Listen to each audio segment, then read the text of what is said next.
he comes here, he's the one who can deliver that.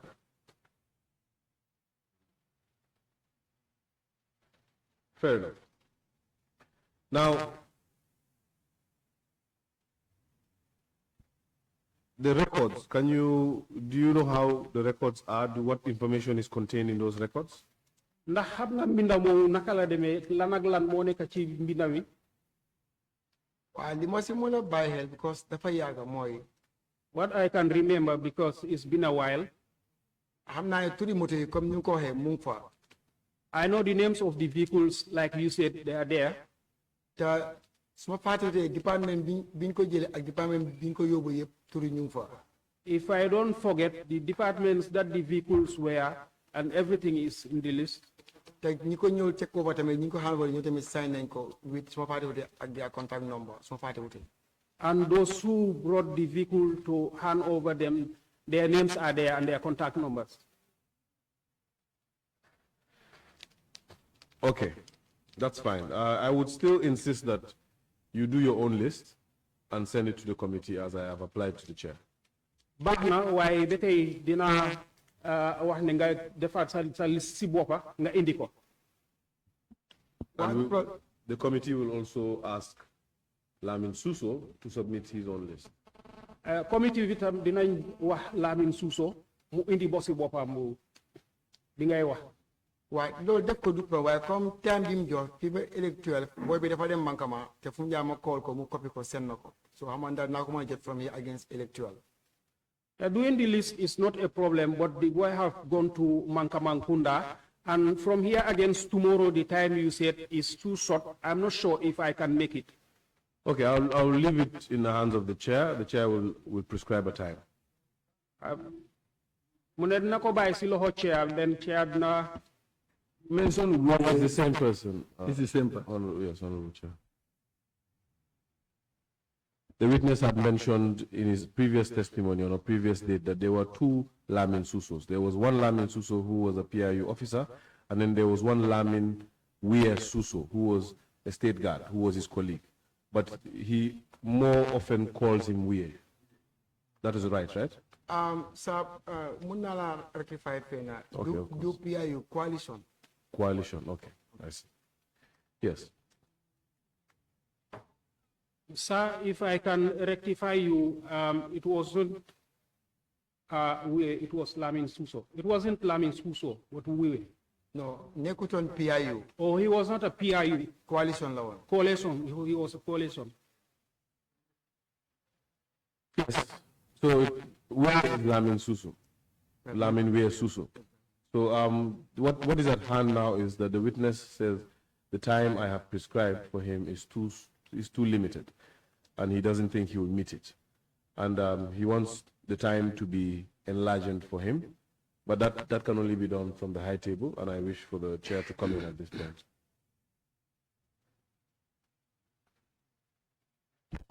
All right, Council, I think the Monday will be fine for the witness.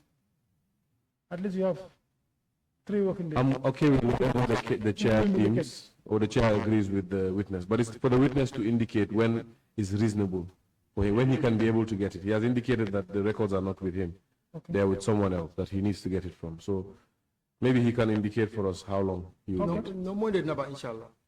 The Monday will be okay, inshallah.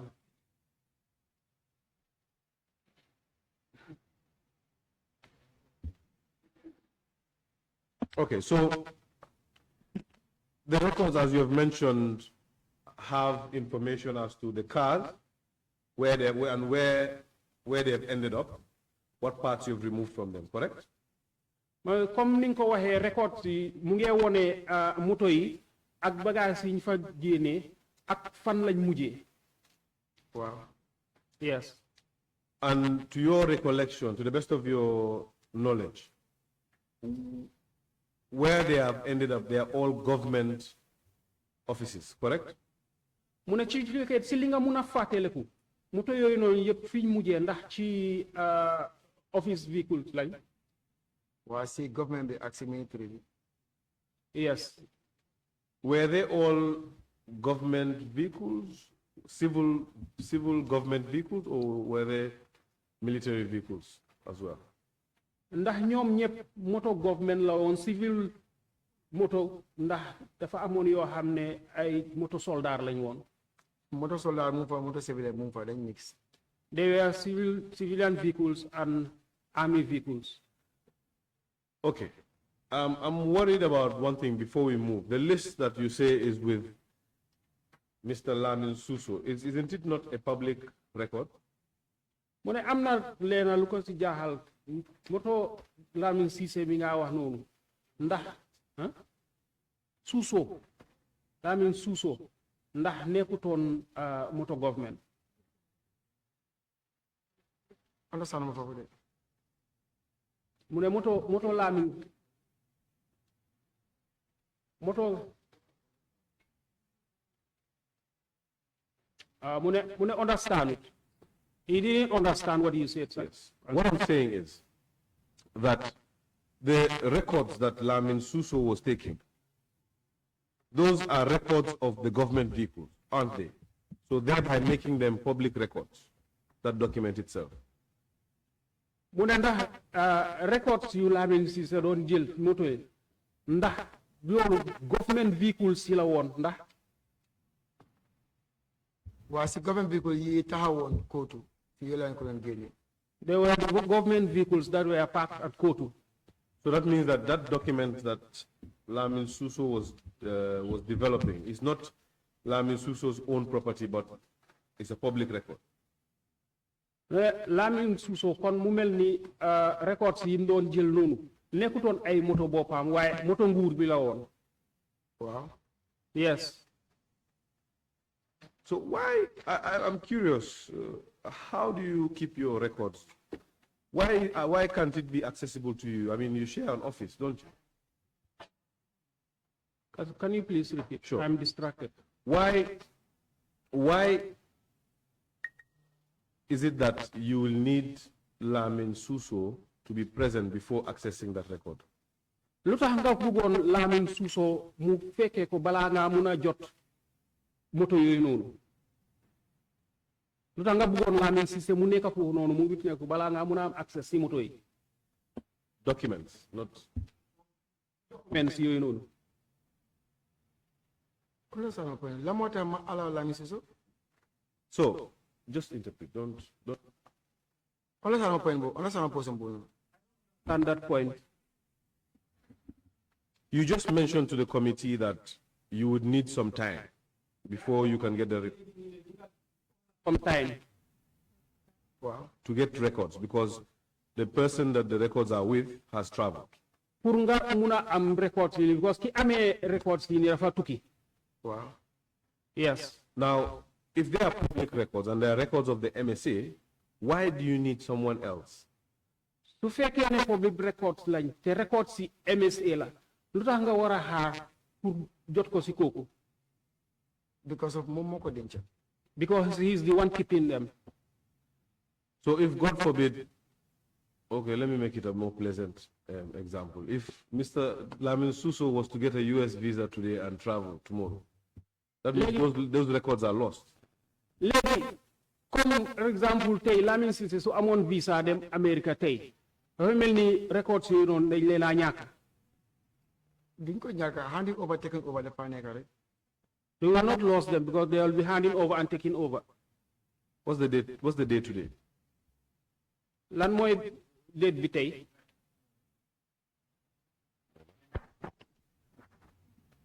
What's the date today?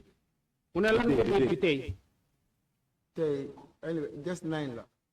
What day? Ban bés la tey. Thursday. Alhamis, Thursday. And we all know Thursday is a working day, right? te ñu ñëpp xam nañ ne alxamis bési liggéey la. Wow. Yes. So why did he travel without handing over? lu tax muy tukki te defut handing over. tukki bi fi mu dem dafa liggéey dafa ànd ak VIP bi. Well, fi mu dem where he's going to work because he went with the VIP. Miss Sergeant Jai, I'm pretty sure that the VIP, whoever that may be, did not ask Lamin Suso not to hand over before he left. xam naa ne VIP ak ku munti doon waxut ko bum hand over bi moo dem. No, waxut ko man tamit laajte wu ma ko because how moo ne tey di ngeen ko soxla. No, he did not say it. Me too, I did not ask because I didn't know that we were going to need it today. And that is my point. Tell always my point. Because you never know when you'll need records. Because records. They should always be at the beck and call of an institution. Because it's only records that can exonerate professionals like you and I. Ndax records si rek ñoo la mëna tek ci yow yi ñu melni professionals ñu melni ñoom. Okay, I will move on from the point. Just a side point anyway. Dira jéxal ci lool non dem ci leneen. Now, did that practice of cannibalization, did it ever result in making vehicles scraps? Ndax ci weccum parts yi ngeen nekkoon noonu ndax jur na ci mu am moto yoo xam ne munatu ñëw da. Wow. Yes. So because you were taking parts from one vehicle and servicing another, you were in effect killing or ending the life of that vehicle. Ci génne bi nga doon génne parts yooyu noonu ci benn moto di ko yóbbu ci beneen moto in fact loolu dafa tax mu am yeneen moto yoo xam ne ñoom dañ dee. Waaw because dañ la fa isi woon pour oxyne ma ne bala ñu koo jaay moto yi nekk di daw si moto nguur bi bala ñu oxyne yow ma génne fa bagage yu baax ma ne ko si moto nguur bi pour ñu mën koo jëfandikoo. Because they were brought there for oxyne. So I said before they oxygen them, and these are government vehicles, let me remove these parts there and put them there so that they can make use of them. Again, we are seeing that the almighty ADAMA JAGNE has given himself powers. Where did you get that authority?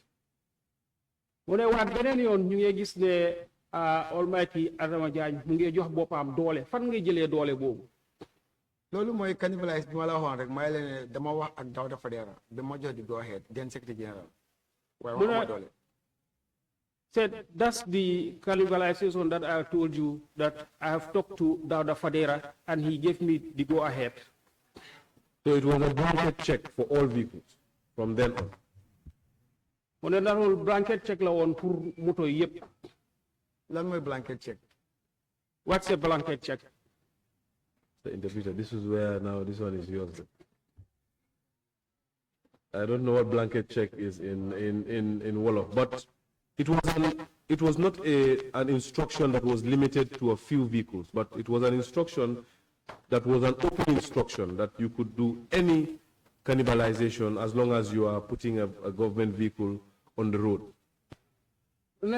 Ndigal la woon boo xam ne rek nekkutoon ne daf la doon wax ne la emal ci moto yii nii waaye daf la joxoon wala pour nga dem si moto bu la neex def lu la neex. Amoon naa boundary because dañ ne ma woon si moto yi isi oxyne si moto yi isi oxyne government vehicle yi isi oxyne si yooyu la amoon te nekkul ne moto yëpp lañ fa laal. I had a boundary because I was told that the government vehicles that were brought there for oxygen, those are the ones that I should touch, and those are the ones I was limited to. So is it still your evidence that you limited yourself to only the government vehicles that were parked there by the Ministry of Finance from your testimony? That's where you stopped. You did not touch any vehicle that was the subject of the JAGNE Commission. Ndax say kaddu la ne yow moto yi indi woon foofu noonu jóge woon si Ministry of Finance yi ñu fa indi woon paak leen foofu noonu yooyu doon war a oxyne noonu ndax si yow rek nga emoon loolu yow sa kaddu la. Waaw si yow la amoon waaye su ma am comité bi may tamit am na lu ma bëgg a wax si loolu leen. Yes, I was limited to those ones, but if the committee can allow me, I have something that I want to say. Please go ahead. Okay, because since I started in your family, since I started coming here, cannibalization. You are saying cannibalization. The ñi fa nekkoon di def seen own evaluate. Those who were there doing their own evaluations. What people to understand, they have their own mechanic team. Dañ am seen own mechanic team. They have their own mechanics. And what they did as far as comme li gaay def comme que ngeen ne ñu wax diga amul nëbatu. What they did, as long as we said the truth. ñoom suñ ñëwee def seen evaluation comme tey for example mun naa give sample to this mun naa give sample si lii When they come, like I'll give an example. Okay, tey man maa ngi si evaluate team bi ma gis Pajero bi mi ngi taxaw dañ ko war a evaluate. Today I am part of the evaluation team and I see this Pajero is parked here. Ma ñëw ak sama friend mu ñëw ne dafa ma seeti because dafa am interest si moto yi ñoo oxin. I come with my friend. He said he come to see me and he is interested in this vehicle. Léegi ma ne ko ne ñun ñoo de naka ñu ñoo fi nekk pour lifin moto yi pour jëm a bind moto yi seen fànnaa bi ni mu mel ak ni mu em soo bëggee bi mun naa laa dimbale. Bala ma bantuwaatal li nga. Suma friend bi dafa ñëw mu ne bëgg na am na interest si Pajero bii nii ma ne ko ne ñun ñoo fi nekk. Okay. Pour ñu seet ñun ñoo war a joxe moto yi ñaata la moo jar ak lu moo mën a ñaata nga ko mën a jëndee. My friend come and he said. Can I correct it? So waxee suma xarit sa xarit nga wax ndax comme su dee. Example. Dama joxe sample. Wow, okay, good. For example, if my friend comes and he said he is interested in this vehicle, I'll tell him that we are the ones that are in charge of these vehicles. We're checking on the chassis numbers and every other thing to evaluate how much is the vehicle going to cost. Because my all testimony you Njai, fine. Njai there that's fine. Why Njai? I'm not doing the they are still I'm not doing the belly Ganya. I am hearing all this people are saying Njai. It's true. Njai is dead, but still there are people he was working with. The ñoom li gaay dee def man soo amoon na time am naa fa gaay problème parce que dañoo ñëw comme tey par exemple comme ni ma ko expliqué nga ñëw nga ne am naa intérêt si moto bii nii waaye man mun naa defal fiibo mu nekk price bu yomb. What they used to do, myself, I had a problem with them. For example, somebody will come and tell you that I have an interest in this vehicle, and you will tell him that yes, I can help you for the pricing. Then linga def da nga génne machine bi. So what you do is you remove the machine. Nga génne all necessary bagages yi fa nekk. You remove all the necessary parts. Nga dem keep ko yow si sa store because ñun dañ amoon seen own office ak seen own store. You go and keep it in your own store because they used to have their own offices and stores. Su ko defee moto bi da nga ko recommend as scrap. Then you will recommend the vehicle as scrap. Suñ ko jaay mën nañ ko jaay let's say guess 20,000 for example. If we are selling it, they can sell it to a guest, for example, 20,000. Then su ko jëndee 20,000 dafa ñëwaat for example man maa génne bagage yi denc ko I'm not saying me but for example let me myself clear. If he buys the vehicle, then I will come, for example, I'm saying me, I will remove the parts that I was keeping in the store. Then I will resell those items to you. Then I will. Dama ñëwaat jëlaat bagage yu ma jaay la ko yow mi jënd moto bi 20,000. Then I will come and sell those parts to you. You the one who bought the vehicle. Lii moo waral at times ñu ne moto bi dañ ko auction benn week ñaari week nga gis ko mu ngi daw si mbedd bi te loolu moo fa daan dox moto bi ngay jaañ moo scrap. I was surprised. This is why a vehicle will be sold 1 or 2 weeks. You see the vehicle in the traffic. Te even nekkut kootu rek. And it's not only control. Because maa ngi dégg am na do kootu rek. And it's not only control.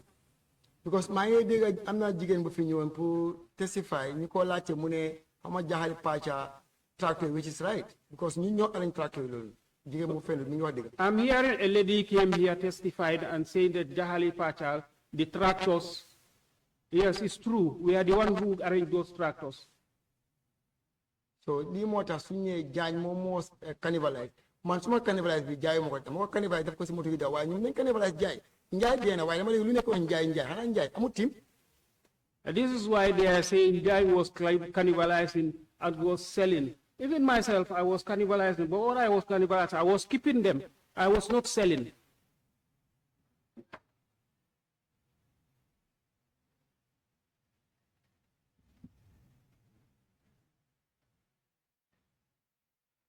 Neklo won di Jai ak lan? Man nekkuma di jaay dama ko doon cannibalize jël ko si moto nguur def ko si moto nguur waaye ñoom ñi nga xam ne dañoo cannibalize jaay what of ñoom nag. Okay. I was cannibalizing, but I was not selling. I was cannibalizing, removing them from one vehicle and putting the parts to another vehicle, government vehicles. And we are talking about how about those who were cannibalizing and selling the parts? Are you done? Meanwhile, sir. Wow. Okay, that was a lot of examples. My head is spinning. I want us to now talk about facts. Who are they? You kept saying they. Can we put names and tags? Yang don joxe exemple yu bëri ba fi nekk ni boppam sa dafa jaxasoo ndax yow léegi mun ngaa wax ñi nga ne de ñoom ñooy ñan ndax mun ngaa wax ay tur. Mun naa recall kenn because moom laa fa gën a amal intérêt bi ko wax Tafa waaye waa Brikama la but soo neem bi dafa skip so mind because dafa yàgga but moom moo nekkoon deputy Mr. Njie. I can remember one. He was called Tafa because I'm used to him, but the others he cannot remember. Mi ngi dëkk Brikama. Tafa is in Brikama. He is the deputy to Mr. Njie. Apart from Tafa, who I assume his name will be Mustafa. Apart from Tafa, is there? am yaakaar ne kii turam Mustafa lay tudda. Wow, Mustafa. Yes, Mustafa. Are there any other persons who still work at MSA? Ndax am na ñeneen ñoo xam ne ba léegi ñu ngi liggéey MSA te ñu ngi bokkoon si loolu. ñoom seen team bi xanaa Tafa moo ko mën a waaye xam naa Tafa moom he was a deputy moom moo nekkoon deputy bi xanaa ñu la ci Tafa. That team, I can only remember Tafa's name. They're still there, but I can only remember Tafa's name. I'm not talking about names. What I'm asking is, are they still working at the MSA? Mustafa and his team. Mustafa ak teamam. Right now, nekkatuñ fa. Right now, bi gaay jeexalee jaay bi la gaay move. When they are done with the selling, they move. Okay. I would ask the investigation team to be on standby to take the particulars of this Mustafa from the witness after the session. I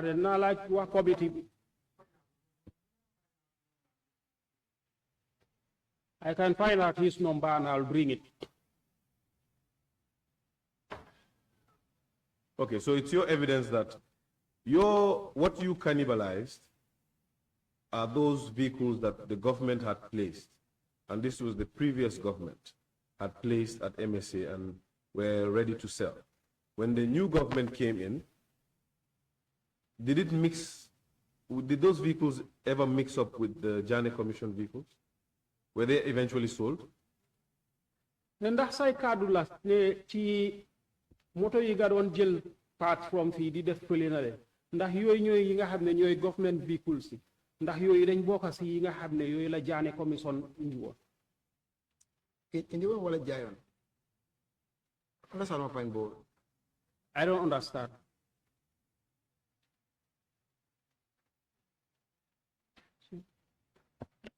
Okay, what don't you understand?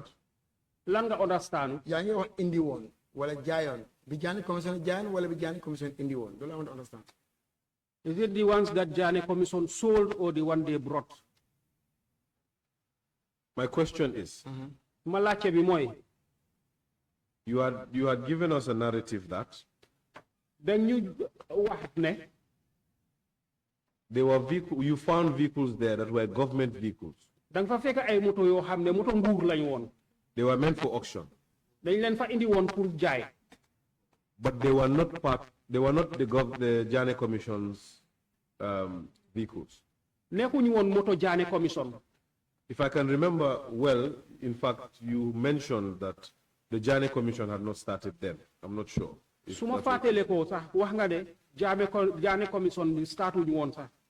Now, those are the vehicles that you cannibalize. léegi moto yooyu noonu mooy yi nga doon génnee parts yi def fii. Correct? Wow. dëgg la yes.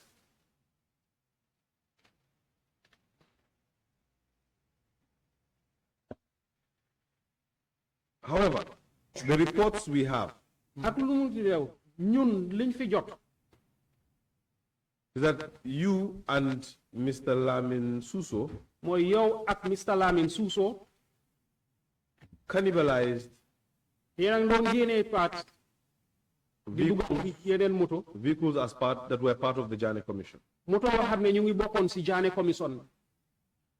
Now my question is, léegi suma laajte mooy those vehicles that you are auctioning, you are cannibalizing, moto yooyu nga xam ne yéen a ngi doon génnee parts di def di génne si dugal si yële.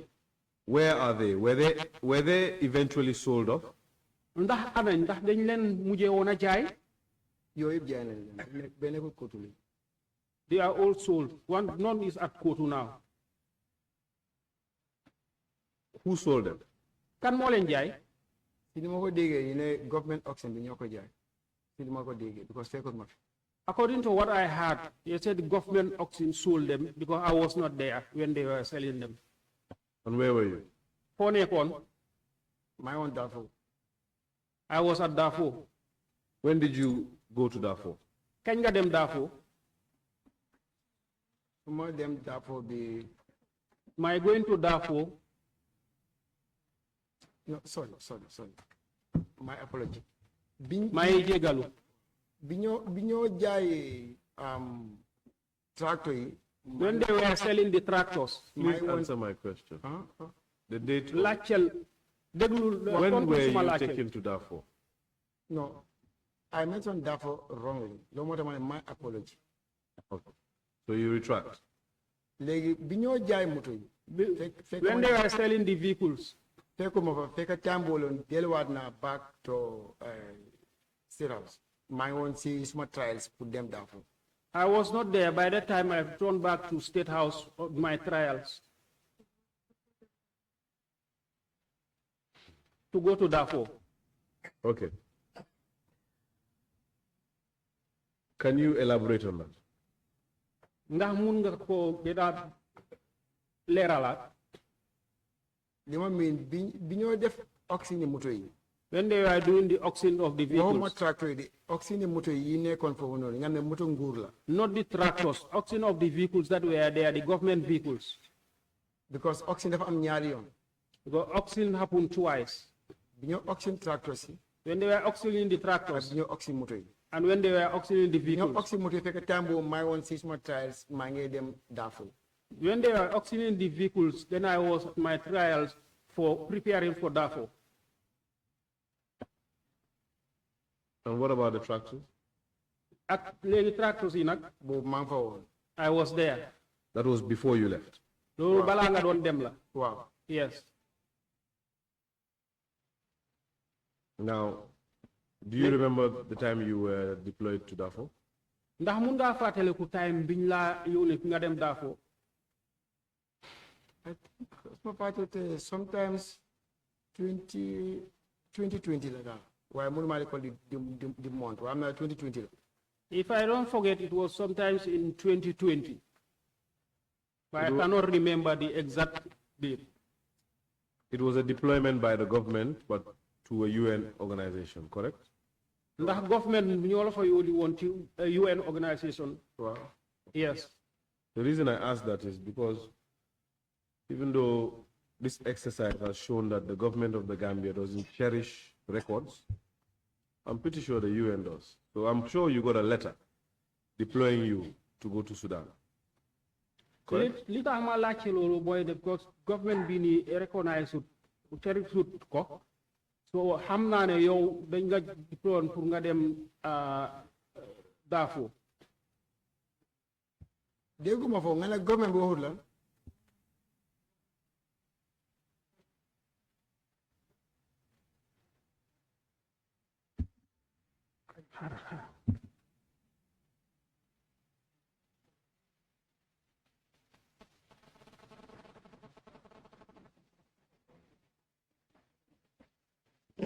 All right, I'll repeat the question. The question is, but before I go to the question, I told you the narrative that because of this exercise, because of exercise bini, and even as testament, as your testimony today has shown,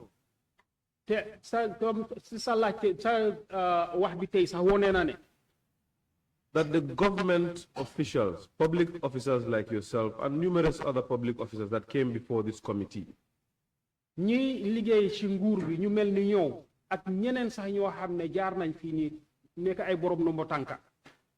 shown that the government are not prioritizing record keeping.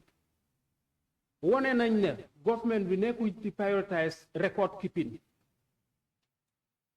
But I'm sure since you were deployed to an international organization, an international organization, there would be records. Records. Since you didn't get an appointment for your deployment to MSA, the government didn't feel a need to give you an appointment letter for MSA. Appointment letter pour nga wara dem MSA government bi dañ jappone ne amul solo pour ñu jox la appointment letter pour nga dem MSA. Did you get one for your deployment in South Sudan? Ndax joxon nañ la letter pour nga dem South Sudan. Ban façon letter? Deployment letter or ban façon letter? Because for calling wala dañ day won dem nga report train school for your trials to Darfur with your passport. What kind of letter? Because if you are going to Darfur, they'll just ask you to report to training school for your preparation to Darfur with your passport. Okay, since I don't want to make this line, this is not an issue that I want to prolong. So what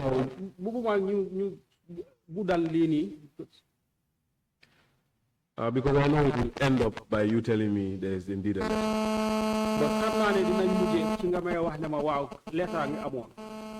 So I will excuse you and just say that the committee is asking for that passport that you used to go to Sudan, to ascertain the date that you went to Sudan. The committee ñu ngi laccé pour nga indi passport bobu nonu woné né da nga démon Sudan.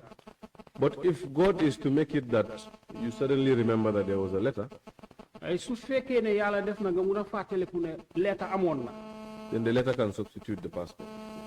Then letter bi bobu dina dimbalé passport. Passport is part of the manko snap on his phone bi. If I don't forget, I snap my passport on my phone. But I don't think, maybe I was my check see my document and then I have this passport itself. Maybe when I go home, I will check in my documents to see if I will see my passport. Was that your first passport? That was not my first passport. My first passport, that one is expired and I renewed it. And you renewed it with this passport that we're talking about, wow, which is still valid. No, passport. When did it expire? That one has expired. The new passport has expired. The passport that you used to go to Darfur has expired. But will expire because of Manko I'm a 2020 Lago Am. So 2025 that one has expired because I got it in 2020 and 2025 it expired.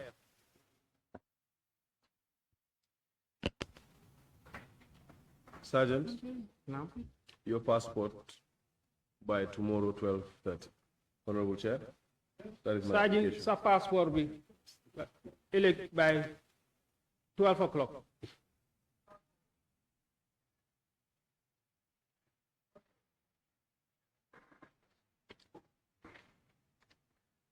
All right, so you mentioned that there was cannibalization going on two fronts.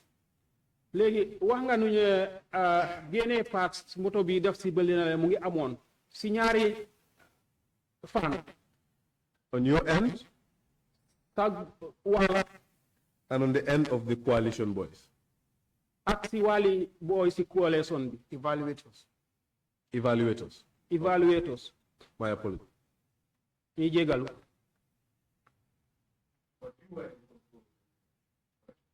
waaye yow yaa amee woon MSA.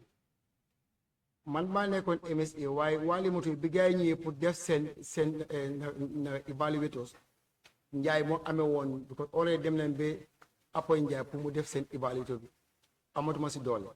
I was in charge of MSA, but when they came for the evaluation, Njai was in charge. When Njai came, I don't have any powers.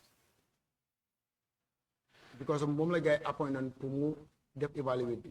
Because he was the one appointed to do the evaluation. So, on how many occasions Ci ñaata yoon before auction balaa auction did Mr. Jai come with straight? la Mr. Njai ñëw ak ay gan MSA. du Mr. Njai moom rek because Mr. Njai su ma waxee Mr. Njai dee na kon duñ mën am evidence Mr. Njai ak teamam bi la. It wasn't only Mr. Njai, because when I say Mr. Njai is gone. So it was Mr. Njai and his team. Please answer the question. Sorry. Na nga tontu laajte bi. Jégalu. My apology. Ay jégalu. How many times? ñaata yoon. mënuma guess ñaata yoon waaye daf dee bari daal. I cannot remember how many times, but it was many. So, was the auctioneer part of those visits? Ndax ki doon def auction bi bokkoon na si ñi doon ñëw di seet foofu. waaw moom tamit daf daa ñëw Karabulay. Yes, he used to come there, Karabulay. That was my next question, whether you remember his name. loolu la bëggoon a laajte waaye moo nekkoon suma next laajte bi ndax mun ngaa fàttale ko turam. What about his last name? Naka la santa. Karabulay xaw ma santam bi waaye am na lu ma si bëgg a yokka sama may chance. Karabulay, I don't know his surname, but there's something that I want to add if you give me the chance. Feel at home. Thank you. Mun ngaa. Karabulay moom si boobu mos na ma ànd ak Njaay with this jar, not Amily jar, this other jar from QCell. Karabulay Mustafa àndase kenn kuñ naan ja mooy jaawu QCell bi. Is that Mohammed Jah? Ndax kooku Mohamed Jah. Fekk time boobu caravan yaay mu fa VIP ñu defa VIP one was the plate number. Fekk time boobu Karabulay mu fa woon pour ñëw def si VIP. At the time, Caravan VIP one. Okay. Caravan VIP1 was there. Mooy bi yaay yeme doon use caravan bu black bi fekk mi ngi taxaw si hangar bi. The caravan that the former president Yaya Jammeh was using. Si la ànda moom ak the same jar bi with Karabulay ak Njaay. Karabulay and Jai with the same jar that I am talking about came. Fekk time boobu started with auction sax. By that time we didn't even start the auction. Gaa yi ñëw ñu ne dañ bëgg a dem xool boss bi. They came, they said they want to go and look at the boss. Man ma ànda ñoom. I went with them. ñu dugg si boss bi round. We entered the boss and we round. Then after moom gaa yi génn a dem. Then they get out and go. Man ma dem ba si office Njaay ma ne ko ne Njaay. I went to Njai's office and I asked. Ma ne ko xanaa moto bi dañ ko bëgg a jaay. I said, do you want to sell the vehicle? Mu ne ma waa Jaane commission mu ne ñu jaay. He said, yes, Jane Commission want to sell it. Sila noppi bàyyi ko. Chila? Sila noppi bàyyi ko. Then I kept quiet. I lived it. Ma dem fekk caay bi mi ngi si baari boss bi. I went and I found the key at the steering wheel. Ma génne caabi. I removed the key. Ma denc ko. I kept it.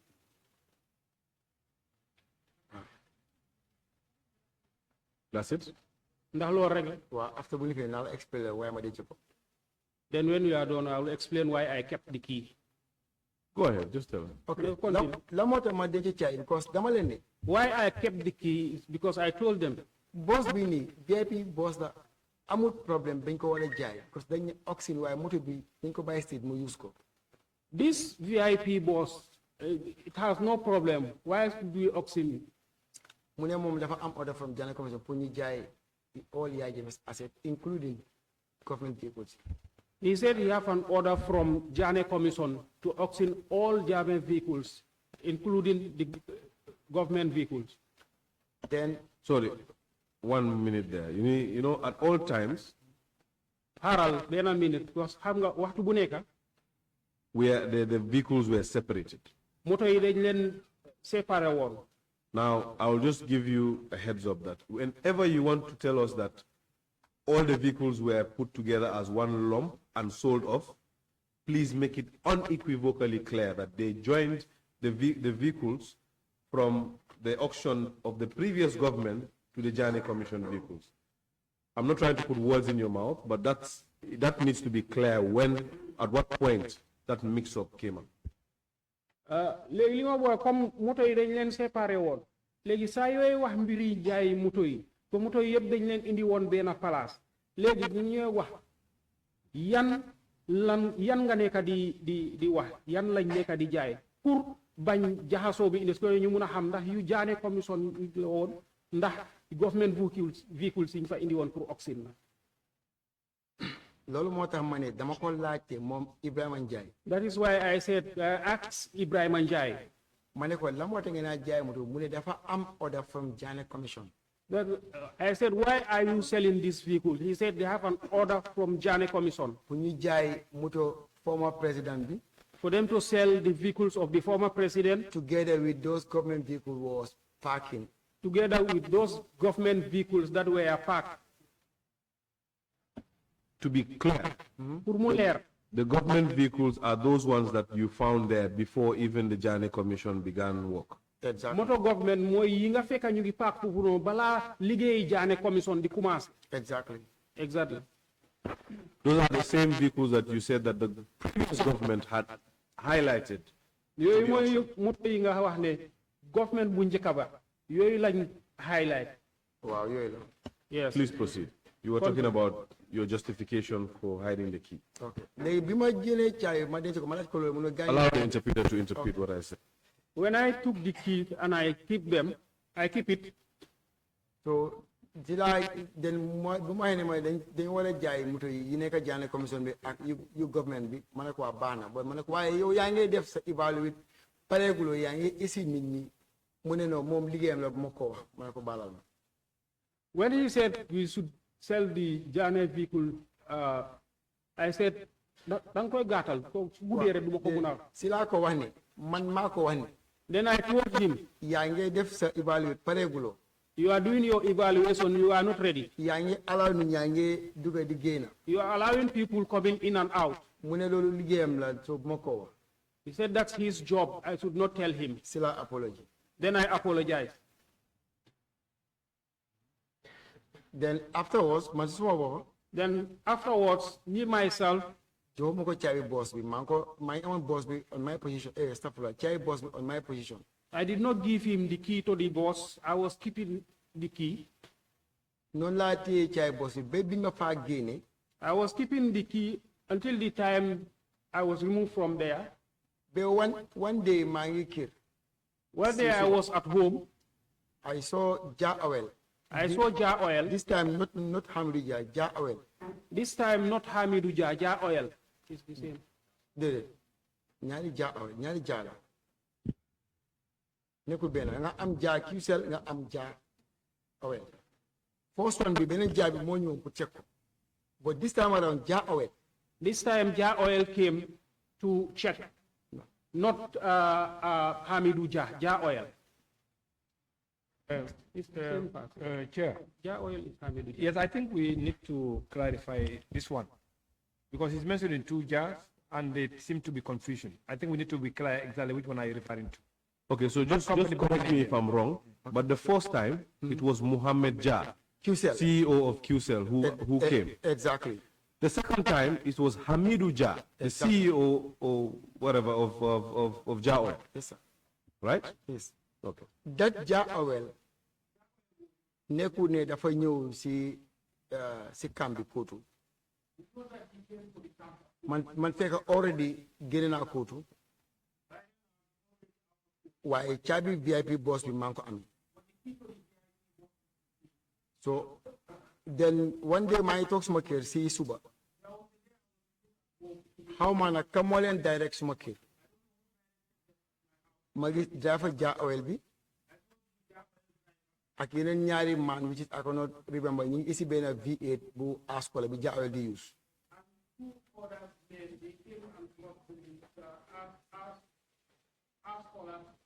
V8 Nissan.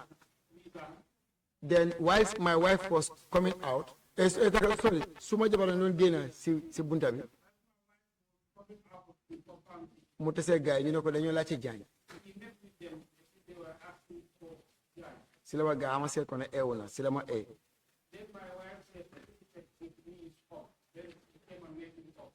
Mu ne ma ne ñu ne Jah moo laa laajte ma ne ko ban Jah. ñu ne ma Jah Oil. I said waaw Jah Oil ma laajte noonu laa génne. Fekk maa ngi odo tawel. ñu ne yow yaa Adama Jaañ and I say waaw man ma Adama Jaañ. ñu ma yow yaa nekkoon MSA ma ne waa man la. ñu won ma benn document mooy receipt. ñu ne ñoom ñoo jënd boos bi. So dañ soxla caabi bi. may la ok alaale ma sangu ma join leen. ma dugal suma néeg ma sangu sol suma yére yi ma drive suma own vehicle follow leen up to Kotu where the vehicle fii moto bi nekk.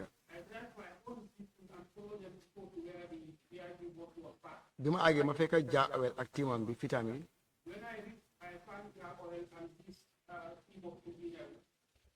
and ma nuyu gars yi toog naka bi ma nuyoo gars yi ma laajte leen caabi bi ngeen naa laajte pour lan la. so fii ma taxaw noonu suma benn captain si la ñu rek mu call ma and mu ma laajte ban right nga am pour yóbbu caabi bi. ma ne ko amuloo right call ma génneel sa call bi. ma ne ko soo gisee ma téye boos bi nii boos bi waruñ koo jaay.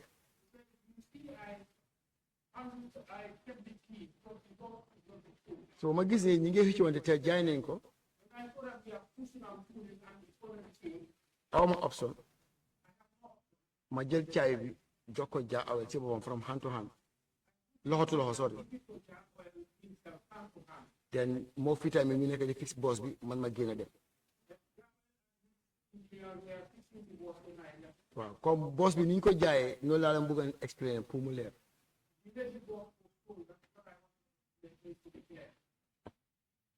Is that everything, or is there anything regarding that boss that you want to say?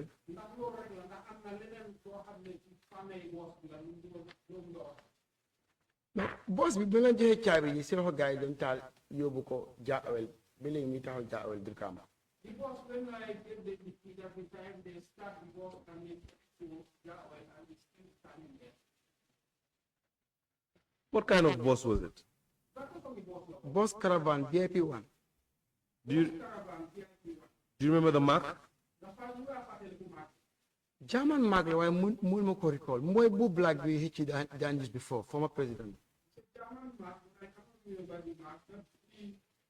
The black was that the former president was using. So was it armored? Yeah, armored. If I could remember, yes, it was armored. Right, it was black, it was armored, it's a German car or bus. Yes. You had mentioned that when you got there, they were fixing something. What were they fixing?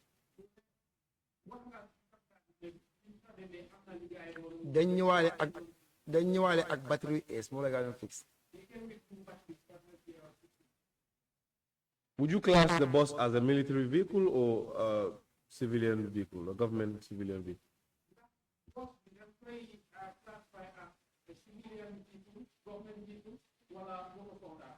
su fekkee ne mën naa recall su fekkee ne amut kaa la du ma nekk civilian car dafa nekk military car.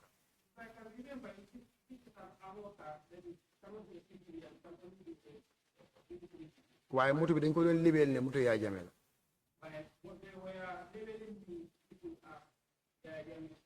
bi ko moo ko doon use. You had mentioned as well that they showed you a receipt. Wow. Wow. What kind of receipt was it? Anyway, pour wala diga man so was one mo ko ni mo dama nan dem ma confirm mo dama anda guy be kotu. They just show it to me like this. Which why I said, let's go there. Let me see. Do you remember how much was, what amount was on the receipt? So go ahead now, friend. How much?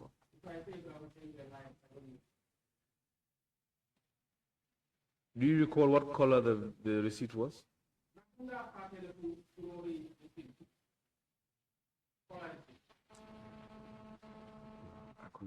No, but who wanna dig it? Because being name a I was fused. So Munma recall it because why you jai boss? Because boss with motor masses child. Munma recall why I'm not one of receipt bini. So them now be confirm that they go jai because they can have any young to how many monte barsi. Majoko child. Why Munma ham nyata ko jai?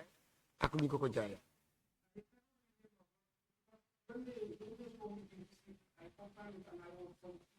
But all I know is true. They sold it after they sold it, and I sold and I sold.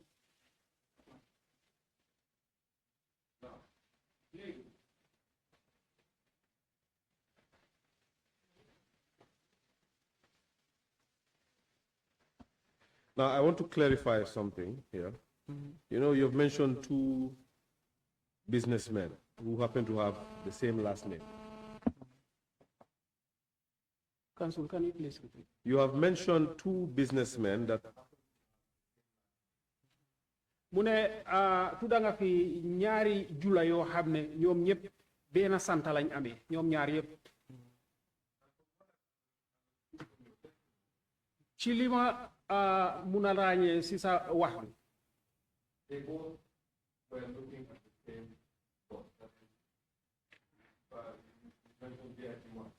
te ñoom ñëpp benn boss bi lañ doon pet su ma mu ne fàttaliku nga de boss VIP 1.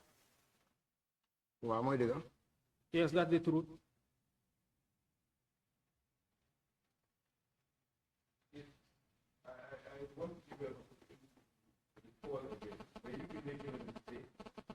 dama la bëgg a may chance bi pour nga fàttaliku ndax nekkuloo di mistake.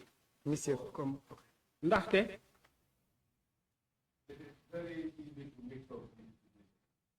dafa yomba trop pour nga jaxase ñaari businessman yi nii.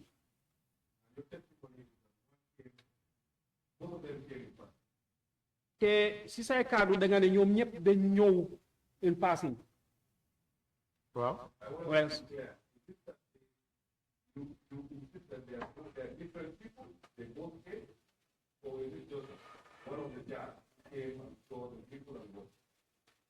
ndax yow sa kaddu la nekk ñoom ñëpp dañ ñëw in passing ndax kenn si jaay yi nii rek moo ñëw.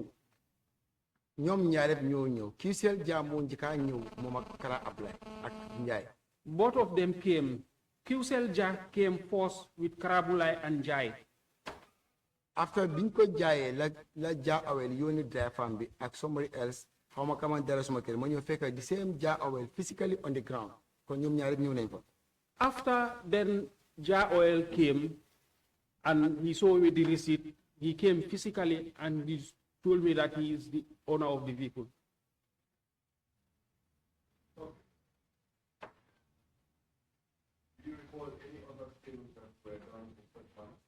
ndax fàttaliku yeneen façon gi jaay beneen façon gi jaay boo xam ne ci nu mel noonu lañ ko jaayee. because nekkul boss bi rek la fa jënd at the time. It was not only the boss he bought. Because ma fàttaliku maa ngi ko def si suma statement bi am na yenn black Benz amoka. If I can remember, there are other Benz amoka. What kind of Benz? Are they four-wheel or are they? Salon car. yan façon yi moto lañ amoot lañ ndax salon car because maa ngi gis si vidéo bi ngeen demee State House soo bàyyee bi yéen ngi demoon si boori hangar bi am na bu black bu taxaw si ron mbaar bi black proof bu ñuul mi tànkat bi ngi wàcc façon boobu woon ñaar. They were amoot because I can remember when you went to State House in your video, I saw at the hangar under the seat there is a vehicle there, black one. That's the one. No, that's façon boobu la. Oh, façon boobu la. Is that type a similar one? Façon boobu la ñaar amoka. Two.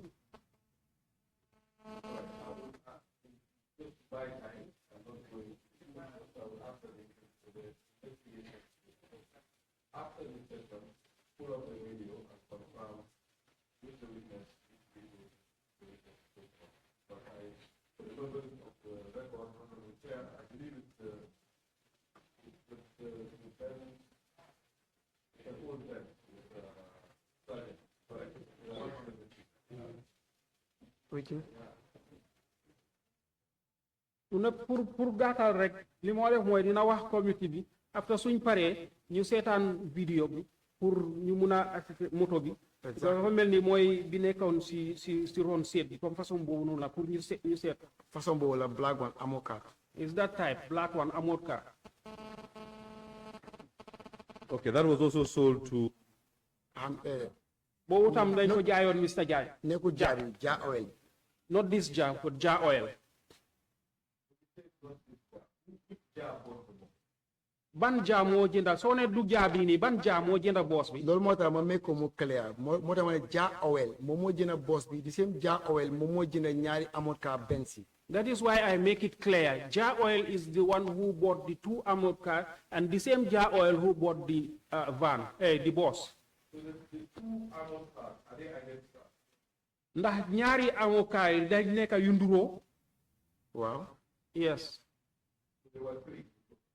The moto yi ñette la woon. Including boss bi waaw. Including the boss, yes. mu ne déedéet li ma wax mooy ndax Benz yooyu noonu ndax ñetta lañ woon. waaw soo si boolee président bi nekk State House. Yes, if you add the one at the State House with those two, it's three.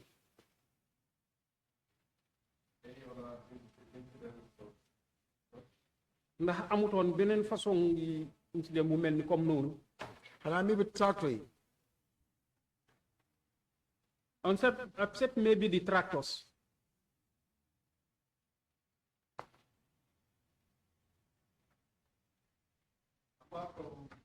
Apart from Jah Oil and Mohammed Jah of QC. Apart from Jah Oil and Mohammed Jah of QCell. Kanwar ñoo ñëwoon si palace bi balaa auction bi te wone ne ñoom jëndakat lañ. ki ma mën a recall boobu si tractor yi AC la woon. If I can recall, that was the new tractors.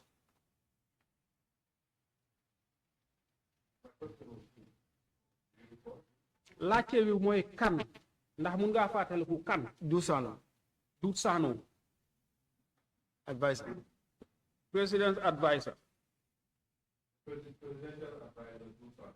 Presidential advisor Du Sano. Bim ñëwee ci lan la amoon interest. No, mom dafa request tractor and he went with it a brand new tractor 0 mileage. Mu ne bim ñëwee dafa when he came he requested for a tractor, a brand new tractor, and he went with it. So the same day he came, he left with it. Ci benn bés bi ñëwee ci la dem ak moom. Dafa ñëw identify ko the following day mu yónnee nit mu jël si ko yóbbu ko. He came and identified the following day he sent somebody to come and pick it. waaye boobu leen mënuma ne dañ ko jaay because time bu oxygen amut. But that one I cannot say it was sell because by that time there was no oxygen. Who gave it to him? Kan moko ko jox? It's Mr. Njai. Whilst I was man maa taxaw. Mr. Njai, then I was standing. Te boobu léegi mu ngi ko amee. And since then he is having the tractor. Ndax xam nga lu tax? Defe ne la xaw ma. No, at all. Mu nga dimbale ko mu understand. Yow yaa amee woon MSA yow yaa kan mooy duga ak kan mooy génna.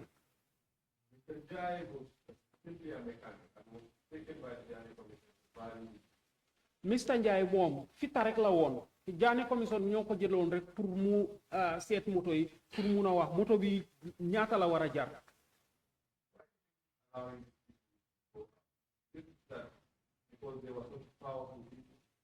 Lan moo tax ngay nagu ñii ñuy dugg ak a génna ndax dafa fekk ñii dañ amoon doole lool. Du caageen doole bi waaye niñ ma ko waxee fekk Njaay ñëwaagut bu dara génn bu dara duga. It wasn't because they are powerful, but the way he was told that when Njai comes, before Njai comes, bu dara génn bu dara duga. let nothing go in or out. waaye bi Njaay ñëwee ñoo se ko ñoo ñëwaat ñu ne Njaay. Sorry, who gave you those instructions? Kan moo la joxoon instructions yooyu. ban comme ne balaa Njaay di ñëw bu dara génn bu dara duga bu dara génna. Vehicle control Sediba ak Commissioner Dabo. Sediba and Commissioner Dabo gave him that. ñu ne bu dara génn bu dara duga. That nothing should go in or out. So waaye bi Njaay ñëwee bi ñu ko appointé mu ñëw foofu am fa office. But when Njai came, when he was appointed and he have an office there. And I asked the same Famala Sediba vehicle control as state guard. Moom laa laajte Famala Sediba vehicle control. I asked Famara Sediba the vehicle control. léegi am nañ fi another party léegi Njaay ñëw na moom ngee liggéey fii nii. We have another party here. Njai is here and he's working here. waaw mu ne ma yéen da nga faa nekk observe because Njaay Janneh commission ñoom ñoo ko appoint pour mu ñëw si affaire moto yi la moo ñëwal. And you just be there as observers because Njai was sent there by the Janneh commission to come and value the vehicles. waaye pour tractor bi ko Njaay di joxe. But the tractor when Njai was giving it out. call naa Sediba wax naa ko. I called Sediba and I told him. And what was his response? Loolu mooy woon tontom. jox ko. Give it to him. Okay, before we go any further, in fact, the Secretariat had provided a yellow piece of paper to you. Balaa ñoo gën a sori Secretariat am nañ benn yellow paper.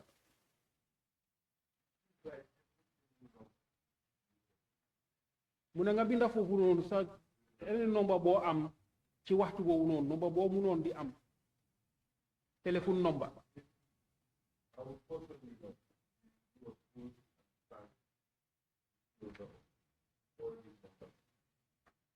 te dinañ bugg nga jox leen say number déggantaan full numbers correct.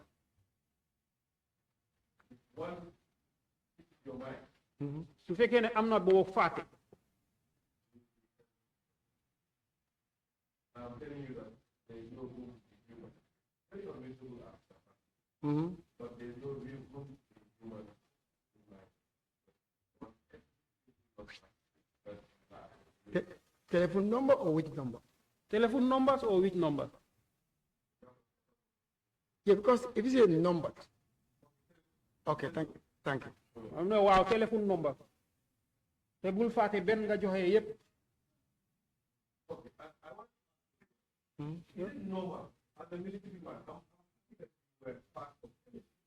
mu ne dafa bëgg a laajte lii ne ndax dafa normal pour yow military man.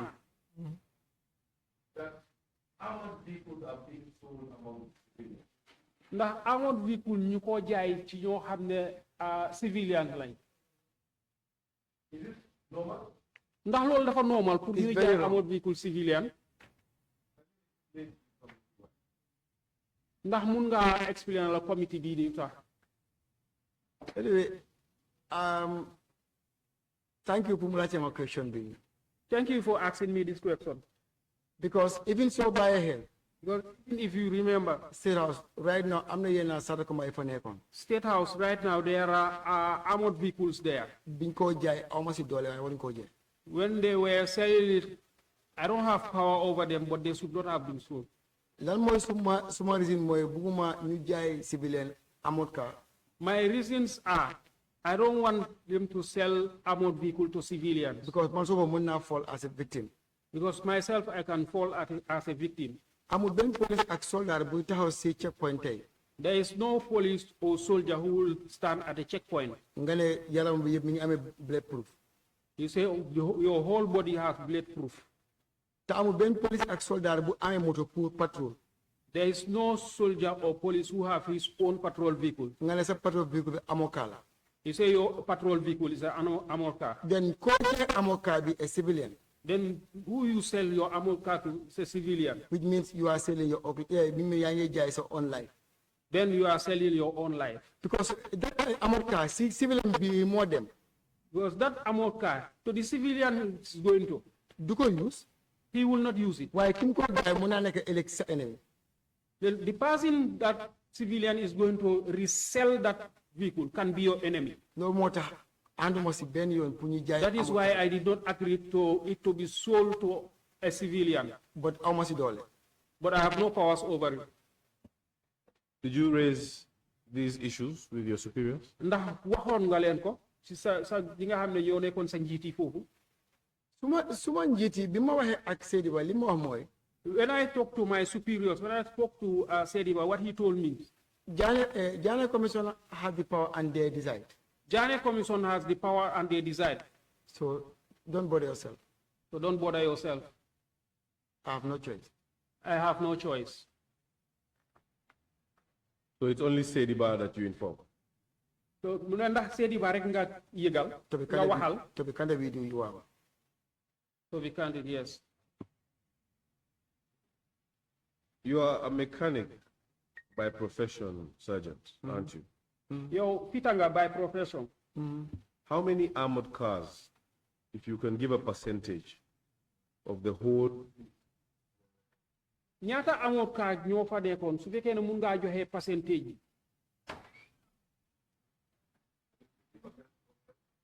Ndax xaajit bi la woon ndax 25%. Munuma recall actually amount of amount kai before nekon, but I know it went off. What I know is my muna buy help 5 or 6, but I cannot go beyond that. I cannot remember the number of armored vehicles that were there, but I can say 5 or 6. I cannot go beyond that.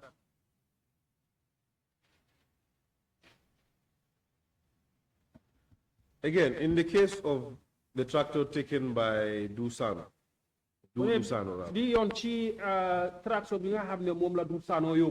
why did you allow him to remove them without evidence?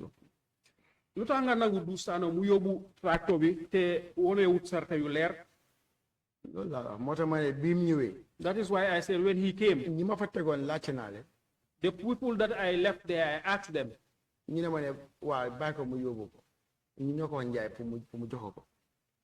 asked me to let him go. We are the one who asked Njai to give it to him. So how did they give it to him? They are the one who know. But I know in my presence there, he did not buy it. He just drive it and went. So gisulo ben receipt. He didn't give me any receipt. Dusano's on by that there was no oxen. The oxen didn't start yet. Are you saying that armored boats auctions were on? Ndax da ngay wax ne yow Hamidou Dia bi moo jënd armored boats ndax oxen bi mu ngi woon on. Duma mo ne wax ne oxen baa ngi on because of bi ma demee gisuma fa nit ñaa ngi oxen waaye fekk naa fa moom timam bi ak yeneen nit waaye gisuma fa oxen. I cannot say the oxen was on. When I went there, I found there Hamidou Dia and his team.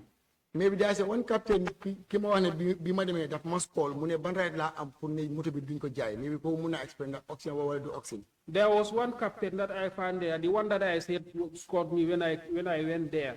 That one I know was there. Maybe he can explain.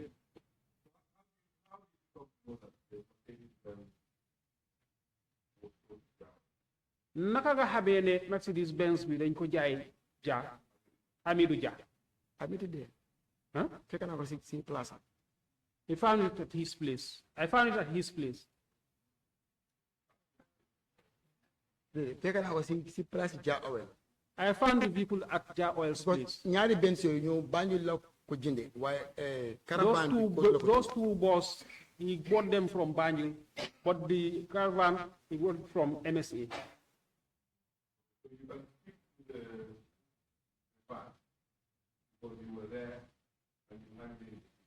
te mun ngaa wax mbiri boss because yow yaa ngi fa woon te yaa amee woon caawi.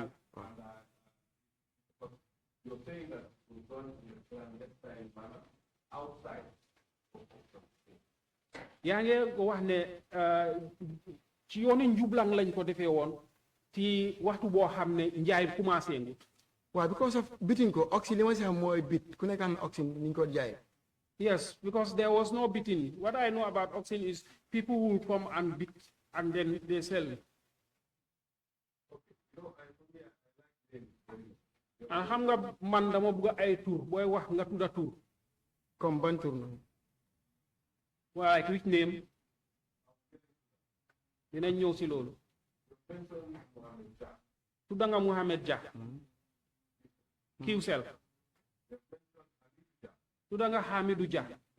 Ja Oil. Tudda nga Du Sano. Special advisor. Ak kan waat? Unless the person I mentioned, I don't say the name, that the captain who called me and asked me why you don't want them to sell the boss. But other than that, I don't say anybody. Sponsor will warm up the benefit more to money. So pass yinga wax ni kima fi mention ta waxuma turam moy kima la ne captain bi dafa ñew mus call ma mu ne ban doole nga am nga ne buñ jaay boss bi koku la wax turam wa ñi wana ga sen tur. After all these names we mentioned, the only person that I don't mention is the captain that I told you that called me. He was asking me, what powers do I have to stop them from taking these people? That's the only one that I didn't mention. That was the extent of that captain. ndax loolu mooy dayo bi kooku doo du jël captain boobu noonu pour ci yow. waaw because dama ñëw mu rosma call ma ne pour la nga jëne caay bi xanaa yaa moto pour la nga jël caay nga ba ñëw jaay moto bi. Yes, because when I came, he was and called me and asking me, who are you to take these keys and keep them with you? Okay, that's fine. Give the name. I don't want to say it. Well, I don't want to say it. Okay, thank you. Well, bang. Okay. Did you know any of the buyers personally, or were any of them told to come and speak? ndax yow da ñi jënd ñoo ñëpp ndax dafa am koo ci xam ne yow da nga ko xam personnally ndax am na ci ku ñu waxoon ne pour mu ñëw direct si yow. mu ñëw si man direct pour jënd ou mu ñëw si man direct pour lan. He come to me direct like what to buy or to do what? Were any of the buyers? You know any of the buyers? ndax xam nga kenn si ñoom. comme xamante nga kenn si ñoom. waaw xam naa ñoom Seydou Diallo ñoom xam naa ñu bari. Yes, I know like Seydou Diallo, I know a lot of them. ku ne nga tudda leen. si auction bi ñi ma mën a réaliser ne ñoo leen jënd fa. During the auction, the ones that I can realize that they bought. Because Seydou Diallo jënd na. Seydou Diallo bought. Tur boo tudda. nga wax la yow sa digganteeg ñoom comme tout boo ci tudda rek nga wax sa digganteeg borom. non man ñii yëpp amaa ñoom leen si because of fi ñu ma xamee mooy bi ñoo jaay tracteur yi maa ngi ànd ak jaane commission lii laa xamanteeg ñoom waaye amaa ñoom any relationship. All of these people, I don't have any relation with them. The only time I know them is when they came to this auction. That time I know them, and then that's it. Léegi déglul laajte bi. Ndax xam nga kenn ci jaaykat yi personnally comme nga xamanteeg borom jëdakat yi. xam nga xam dafa bëri fànn di nga ko mën a xam in passing soo leen wàccee di ngeen a waxtaan waaye di nga ko mën a xam ci kaw ne jënd ak jaay moo leen boole waaye di nga ko mën a xam before muy jënd si yow so ban façon yi jënd ban façon yi xamante la bëgg a ma clair ko. That knowing somebody is in full, you can know somebody like your relationship between the individual, or you can meet with the person during the sales and you know that yes, this is Mr. X, or you can know somebody after the sales to know that yes, this is X, we met at this place. So which one? Ndax xamoon nga kenn si ñoom balaa njaay mi. It's only Seydou Diallo I know before that because dañ dee jënd si moom bagage yi moto. It's only Seydou Diallo I know before because we used to buy from him. te biñ nekkee yundum tamit buñ soxlaa bagage léegi-léeg mu jaañu léegi-léeg mu may ñu bagage ci fisco moom xam naa ko sotli before my. And when we were at Yundum also, we used to buy things from him. Sometimes he will sell them to us, sometimes he will give them to us free.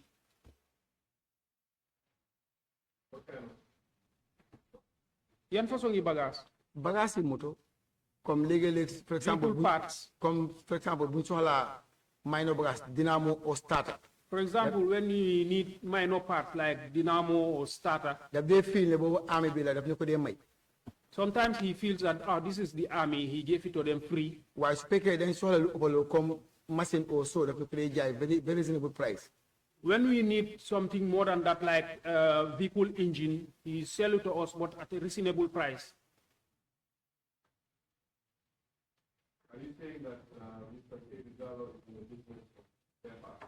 Ndax da ngay wax ne Mr. Seydou Diallo moom di dafay yëngu ci mbiri spare parts. waaw. Yes.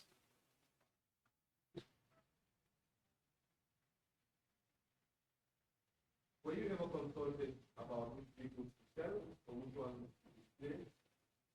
Ndax mus nañ la laaj ban moto la ñoo jaay wala ban la ñuy display. kan mos na ma koo laajte. Who should asking me? Ndax mus nañ la koo laaj mu ne loolay laajte bi ndax mus nañ la koo laaj. li ma laajte kan moo ko mos a laaj soo leen mos nañ koo laaj dafa mën dina am koo xam ne moo la ko mos a laaj kan moo ko mos a laaj. What I am asking is who should ask me that? What I am asking, have you ever consulted by anybody? Ndax yow mus nañ laa laaj ndax kenn mus naa ñëw laaj la de la ndax moto bi nañ ko jaay ndax bi dañ koy display. waaw loolu am na because am na nga xam ne ñu bëri de topi candidate dañ ma dee call di ma laajte temps boobu ñu ngi ñëw def auction bi seen auction bi kañ la su ma laajtee dama dee laajtee ñoom naka alaaj kura ñu jox ma bés dëgg neex yàlla moo wax leen ne bés nangam la. and dañ dee ñëw jënd. Yes, the people used to ask me, when are you going to do this your auction? And when they ask me, I go to people like Alaji Quran and I ask them and they tell me. When they tell me, I'll tell them, yes, they're going to do the auction on this date.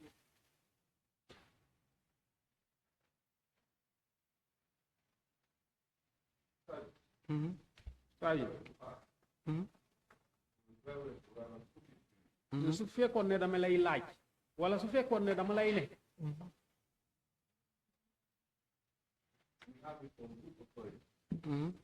ñu ngi ko amee toute autorité.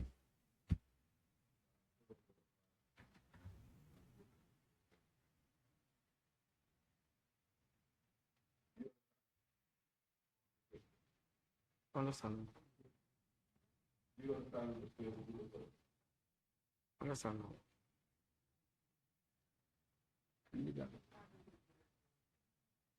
mu ne su fekkoon ne dama lay laaj. ndax am nga ci kàddu yu dëgër. Continue. na ne am ok ne am nañ ko ci kaddu yu dëgër waaw waaw ne yow jaay nga ay moto lan ngay wax ci loolu man jaay naa moto waaw xanaa tracteur bi ma gars yi jaay ma resell ko tracteur bi dañ ma ko jaay ma resell ko unless the tractor they sell to me and I resold it kan moo la ko jaay Janneh commission itself the commission at Sukuta naka la ko commission di jaayee Sukuta lañ ma ko jaayee Sukuta health center te am boobu ñu ngi yëpp oxygen they sold it to me at Sukuta Health Center then they were oxygen ñu delluwaat kootu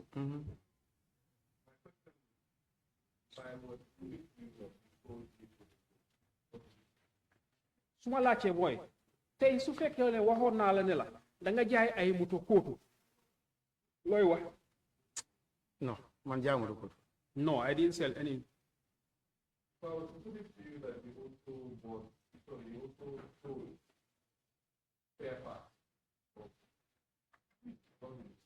no su fekkee ne tey waxoon naa la ne la jaay nga itam ay parts si moto looy wax parts si moto man non parts si moto mi non non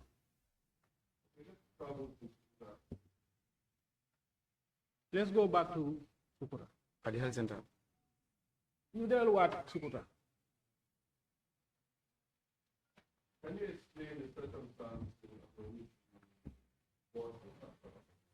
ndax mun nga ñoo wax ci anam bi nga jëndee tracteur tracteur bi biñ demee def evaluate bi yëpp the tractor when you went and do the evaluation and I seek consent of Alaji Kura sorry ma wax ak Alaji Kura I seek the consent of Alaji Kura. ma ne ko dama am interest si tractor bi nekk Sukuta Health Center I told him that I am interested in the tractor at Sukuta Health Center. mu ne ma wax du yaa ngi ànd ak ñun ko dañoo dem di dee biñ ko jaay Then you are moving with us. Then the day we are going to sell it, we go together. so loolu laa def dama ànd ak ñoom foofu noonu Then that's what I did. I went with them there. gars yi joxe seen first price Then they give their first price. that is I think 10,000 That is, I think, 10,000. somebody paid 20,000 instant Somebody paid 20,000 but I instant. cannot recall the person who paid because I don't know them I cannot recall the person because I don't know them. léegi keneen ki ñëw kooku fay 25 The other one came and 25. man ma ñëw fay 35 I came and I paid 35. so ñu ring bell bi They rang the bell. 35 35. am ku ñëw yokka mu ne 37 Somebody added and said 37. and I say 40 And I said 40. they asked me to pay Right? ñu ne ma fayal And they asked me to pay. si laa fay that very time Then I paid. ñu jox ma receipt They give me the receipt. after bi ñu demee ba after 2 days After 2 days, fekk mi ngi tombé weekend then it was weekend. si laa use suma towing vehicle bi Till I use one. suma towing moto bi Or then I used my towing vehicle. ma yóbbu ko kóotu Then I took it to Kotu. si laa ko maintenance Then I maintenance it. am ku ko bugga Somebody wanted it. ma jaay ko si 120,000 I sold it for 120,000. which is I know that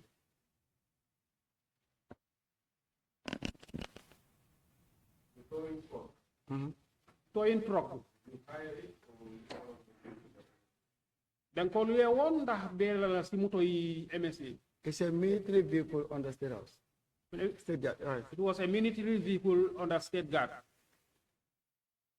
moom lañ doon use the whole parking all these tractors or whatever Janneh commission That's the one we were using for all these parkings, these Janneh vehicles. loolu moo waral ma doon àndal ak Janneh commission because of moto boobu in fact That was why I was going with Janneh Commission, was because of that vehicle. Ndax moto army la woon. moto amee la ba léegi sax moom la ñoo use Yes, it's a army vehicle. In fact, up till now we are using it. crane Ndax crane la. crane la waaw Yes, it's a crane.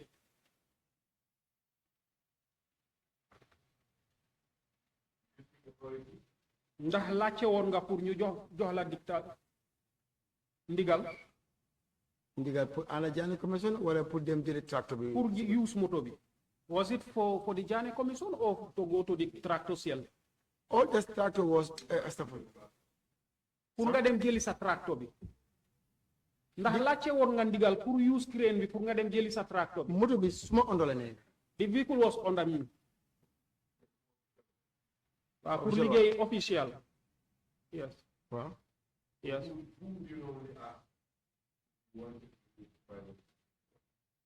Kan nga doon laaj su fekkee ne da nga bëgg a def sa liggéey yi boppa. moto bu beneen rek laa ko mos a use because ban awma lu maa use ni ñu ekkati di wàcce beneen bu laa ko use mooy bi maa jëlee crane bi maa jëlee tractor bi sukuta. That vehicle, I only use it once because I don't have anything that is heavy to be carrying. That was the only time to go and pick my tractor and bring it to MSA.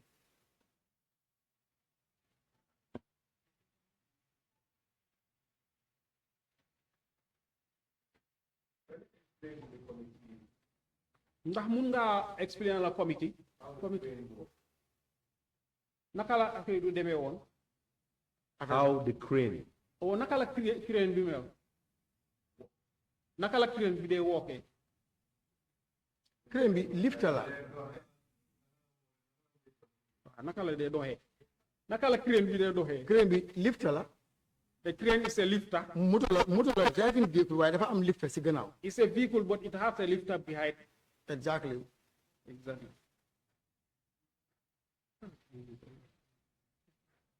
So it practically lifts. Exactly. ndax daf dee ekkati moto. Yes. daf ko dee ekkati def ko si box bi and then go with it. It lifts it am nga dafa am two category of lifter. There are two categories of lifters. benn bi mun naa lift give ko to another car pour mu yóbbu ko. There's one that can lift and put it in another car for that car to take it.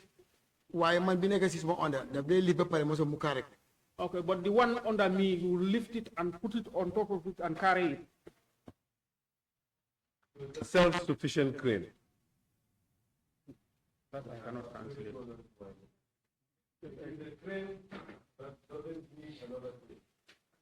Crane la boo xam ne moom soxlawut beneen pour mu def liggéeyam. universal la waaw. Universal, yes. And where is that? ndax crane boobu anam fi mu nekk jamono bi. ni ma waxee yow dafa ànd ak président bi toog because moo dee carré tawalaay si bu ñoo dem. Right now is on tour with the president because that's the one that carries the tower lights. On leave rather. On leave. He went on leave. Leave. So when did it leave? Kañ la génn MSA? démb. Yesterday. So when the committee bi nekkee MSA time boobu fekk ana crane bi. jël nga inventory bi mu ngi fa jël nga inventory bi. They took the inventory, it was there. Okay.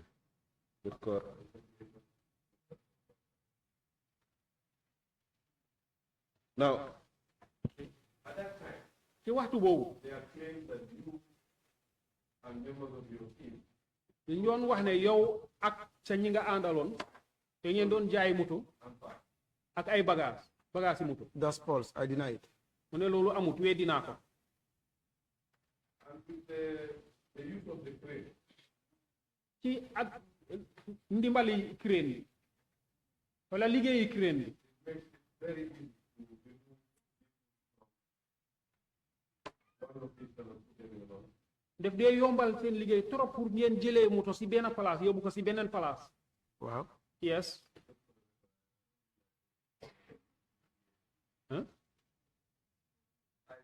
It makes it easy for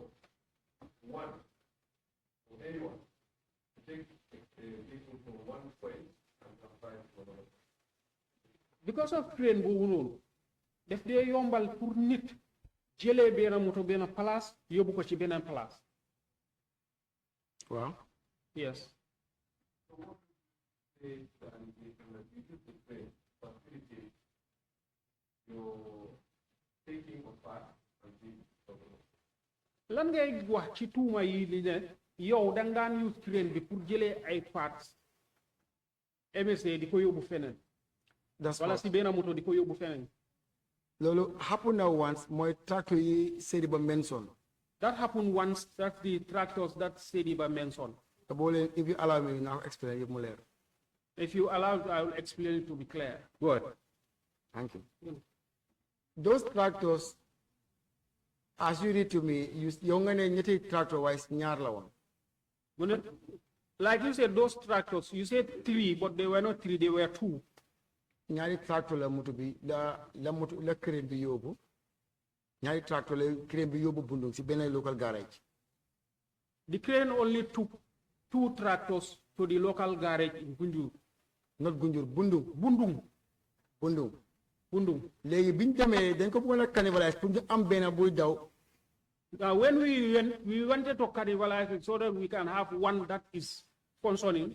Waaye ñu gis ne du mëna match. But we know that it cannot match. Tambo information ba ngay dem ñu call Sediba. Tambo Information yaa ngay dem fu nekk. Oh, then the information was running, so we called Sediba. Sediba called ma laajte ma. Sediba called me and asked me. Ma ne ko tractor yi the same cannibalize bi ñoo def moo tax tractor yi dem fa. The tractors, the same cannibalization that we are doing, that is why the tractors went to Bundung. Mu ne ma ne nañ fa tase. Then he told me that let's meet there. Bi ma demee mu gis tractor yi.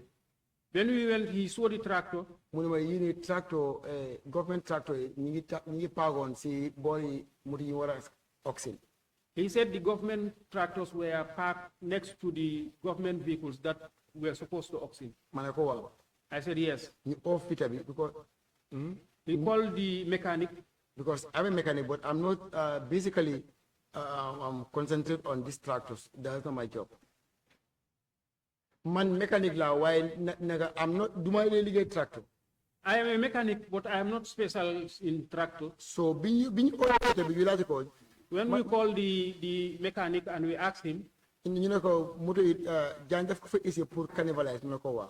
Jan brought the tractors here for cannibalization. He said yes. Why call na Jan ma ne ko ñaari ni sen bagage yi biñ mëna jënd because bi ni naga master ko sin la bi ni am benen façon ngi mak. I called Jan, but I told him that we cannot cannibalize them because they are not the same. Tambo crane bi dafa amon breakdown. Then the crane was having a breakdown. Si lama série ba mu ne ma kon trial comme ko du ben nga délo ko because my am impression ne da nga gëna moto dañu fogg ne dang ko jaay. Then try and return them to MSA because I am having the information about them and then people think that you want to sell them. Moto bi tractor yi nekk na for 3 to 4 days. Tractors were there 3 to 4 days. Time bi crane bi pare. When the crane was ready, Sila ko dem jiri moto I was there man fa. Then I went there, I was there, I went for them. Ñu toog tractor si delawat ko back to Kotu. We towed them and returned them back to court. And I called Sediba himself. Mom si boobu mu ñëw clarify ne tractor bi delluwaat na. He himself came and clarified that yes, the tractors are back. So after the government auction bi di jaay. When the government auction was on, ñoom seen bopp clarify ne dañ ko jaayale bi ñoo def government auction moom Sediba. They themselves can attest that yes, they sold those tractors when the auction was on. At Kotu. This is the time I'm using that that crane. That's the only time I use the crane. That was for sale of tractors. Was that during the auction period? Ndax lolu time auction bi la won. Ban bi ñoo jaay tractor bi. Di nga use crane. Crane bi use moko pour jaay. Crane bi dama ko use pour dem jëli tractor yi ci benen garage bi nekk outside pour delo ko MSA. The crane I did not use it to sell. The crane I use it to go to Bundung and bring the tractors from Bundung to MSA. And I called Sediba to come and confirm. Mom si bopam ñëw na confirm gis ne tractor delluwaat nañ as usual. He came and confirmed that both tractors are normal. te moom si bopam because biñ ko jaayaat bi government def auction ki jaay moom mu ngi fa xam na ne tractor bi government bi ñoo ko jaay. Sediba himself was there when they were doing the auctions and he saw the tractors and the tractors were auctioned.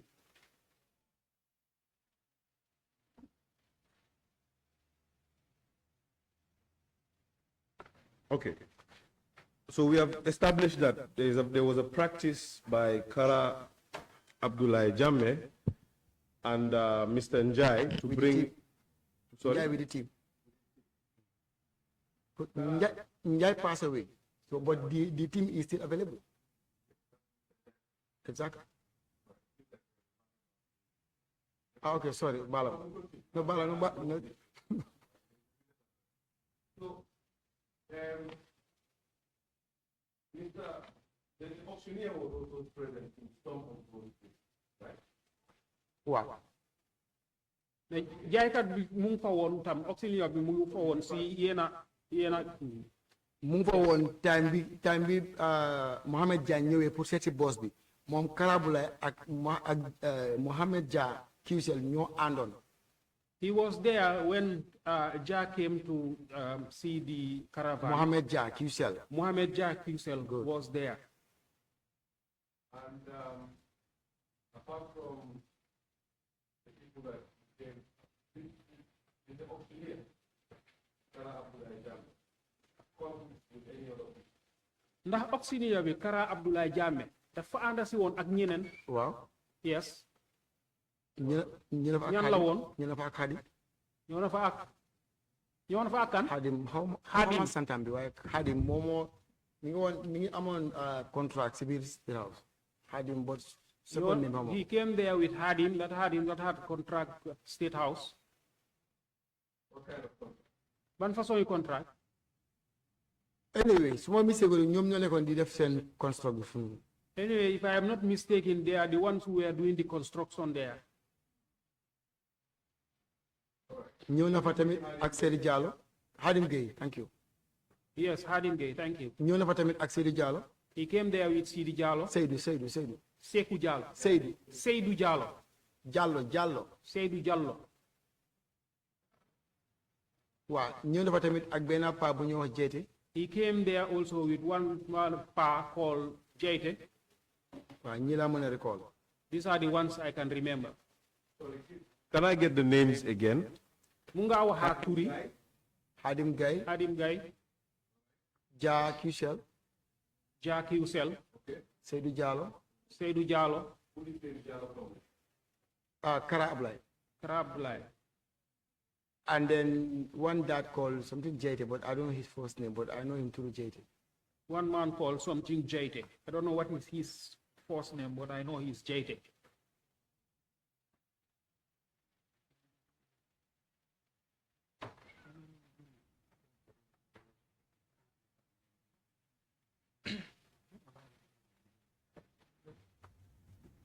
You said you don't recall the first name. Gane fate wulo turam. Bukan Jeite wala? Pa bi Jaite. No, Jeite xawma turam. I will proceed to give you a few first names. Just let me know. Dina la jox yena tur nga wax ma su dee turam bokk na si tur yooyu. Lamin Jaite. No, xawma turam man Jeite laa ko ooyee rek. No, I don't know his name. I just have Jaite. Boori Jeite. Bori Jaite. Good.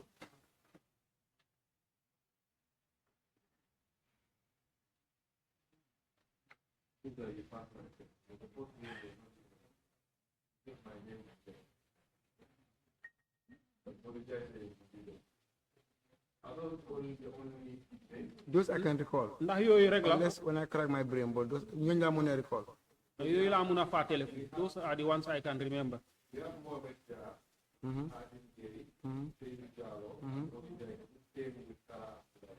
Waaye ñëwuñ at a time de.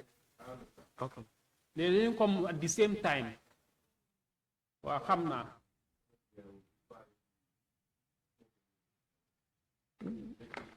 Gis nga right now ñu ngi understand su ma demee anglais ñu ngi start di am problème doomu anglais nañu olof.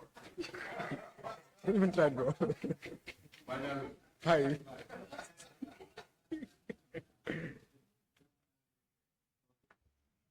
Okay, this is why.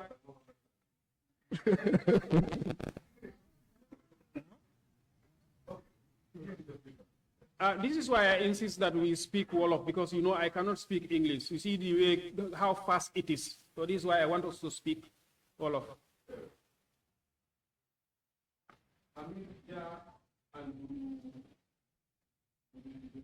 Do the sound.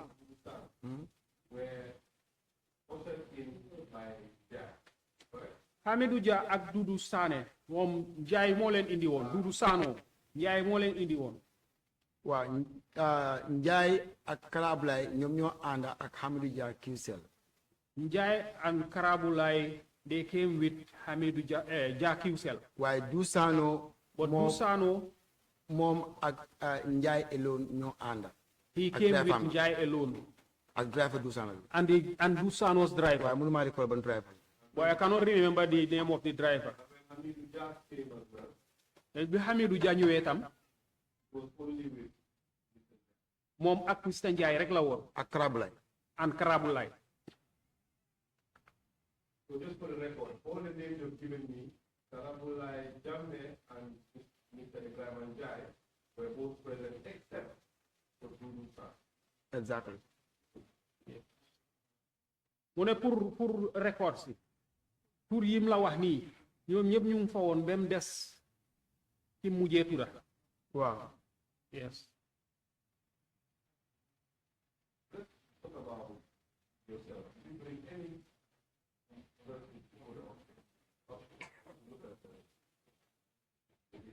nañ wax ci yow si sa jëmmi boppa ndax amul kenn koo fa indi woon pour mu seet moto yi ñu war a oxyne. loolu amul doesn't mind them. non. What about your colleagues? ñeneen ñi nga doon liggéeyal nag ci mel ni Lamine Wuyee Suso. language yooyu ñëwul pour jënda de moom mi woon physically on the ground we are all working together ñëwul pour jënda. Lamine Suso was not there to buy. He was physically on the ground because he was working with us.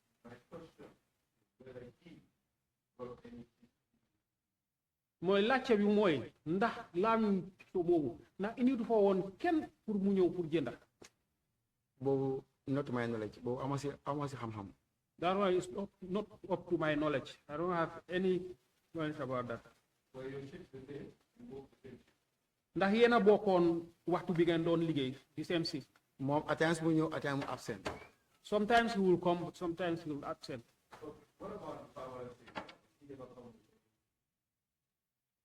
ndax Famara Sediba musut fa indi kenn pour bu ñëw ndax kuy liggéey ci nguur bi la wala keneen. affaire oxyne bu xewee Famara Sediba twice a million de waxal directly moom mooy Nuha Job is the best moom moo nekk di right there ku mën a taxaw answer loolu leen. Famara Sediba was working with his deputy. Anything that he talk to that person, that person is the one who can answer that question. su fekkee ne affaire oxyne la. If it is about oxygen. While you were in control of the Famara Sediba bring any person later on the fire,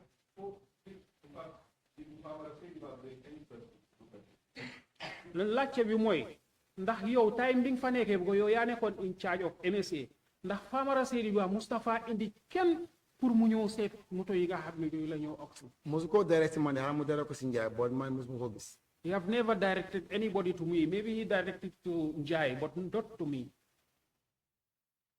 My question is what you perceive the fight. mu ne su ma laajte bi mooy comme maanaam loo xam ne loolu nga xam sa boppa bi wala loo gis wala loo dégga léegi su ma laajte bi mooy yow yaa nekkoon in control of MSA ndax mus ngaa fekkee boo xam ne Famara Sediba indi na nit pour mu ñëw gis moto yi. mosuma ko witness. I've never witnessed. I've never witnessed. Aside from the value gannaaw value bi ak auctioneer bi ndax am na ñeneen ñu doon indi foofu noonu ay nit pour ñu ñëw seet. waaw booy si Njaay dañ fa daan isi nekkul Njaay moo la isi ne booy si Njaay tamit dañ fa daan isi ay nit. Yes, those who were working with Njai used to bring people there. Not Njai himself, but people that were working with Njai used to bring people there.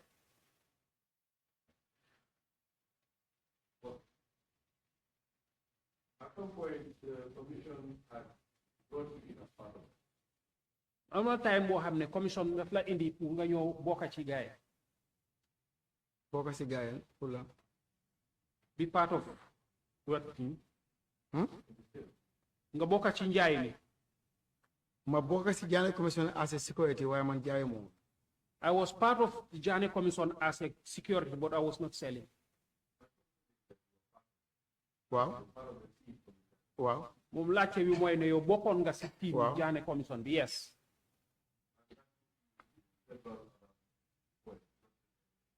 te loolu daf la yóbbu ci yeneen place nekkut MSA rek that's true dëgg la. yes that's true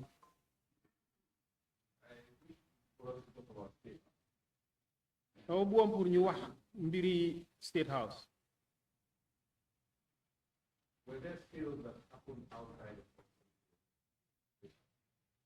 ndax am na yeneen njaay yoo xam ne amoon na ci biti State House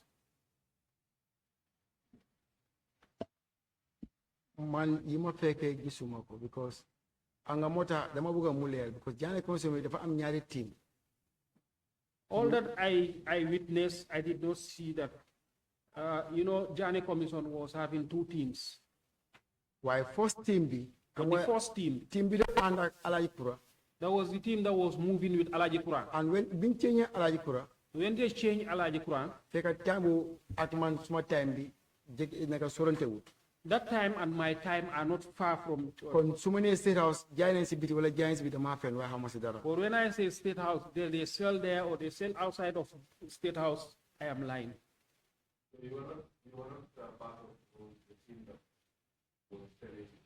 ak State House Mais yow bokkuloo ci team bi nga xam ne ñu ngi doon jaay si biir State House. boobu nekkuma ko. No, I am not part of it. man maa ngi woon provinces. I was at the provinces ak within Combo area. and within the Combo area. Where were the people that were parked at State House? Moto yiñ paakoon State House. Do you know where they were sold from? ndax xam nga fan lañ leen jaayee. fan la leen jaayee wala naka ka moo leen jënda. Where they sold them or who bought them. nañ commencé fan lañ leen jaayee. si biir State House la leen jaayee. Inside State House, that's where they sold them. naka nga xamee loolu. State House biñ fa jaay moto ku nekk xam ne State House auctionnaire because auctionnaire bu ñoo dem comme par exemple tey bu ñu ñëwee fii nii ñu ne tey fii la nekk waaye the same time dañ ko di announce over the si seen radio mic bi ëllëg ñi ngay dem place nangam. State House when they were selling. non auctionnaire gars yi auctionnaire la wax. waaw auctionnaire su ñoo auction comme tey ñu ngi fi auction su ñoo ñëw rapport dañ dee wax si seen mic bi ne ëllëg ñi ngay dem place nangam. The auctioneers normally when they are doing their auction, for the end of the auction, they will announce that next time we are going to X place. Okay, for more.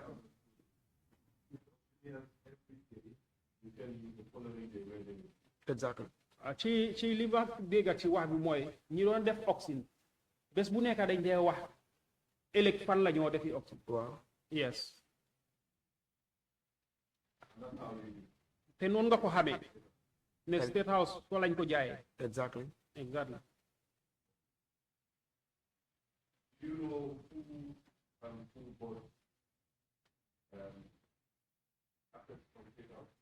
ndax xam nga kan ak kan ñoo jënda ay bagage State House. ñi fa jënd bagage yoo xam ne ni mun naa koo wax for sure. The ones who bought assets there that I can say for sure.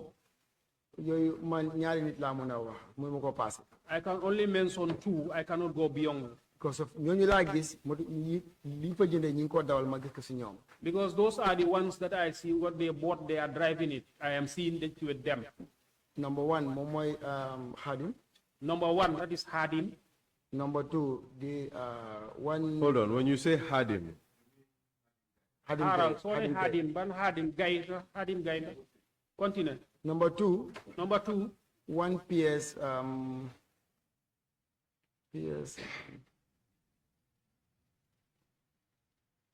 it's a PS at State House. He also buy Benz then.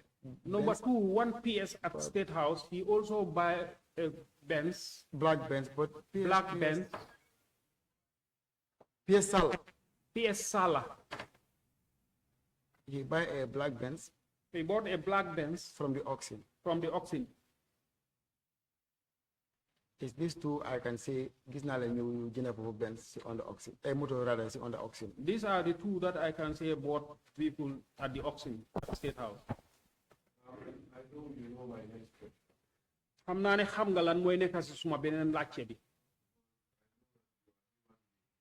da xam naa ne yow nit nga te doo mun a nekk si ñaari place te naka nga xamee ne moto yii nii State House lañ leen jëndee.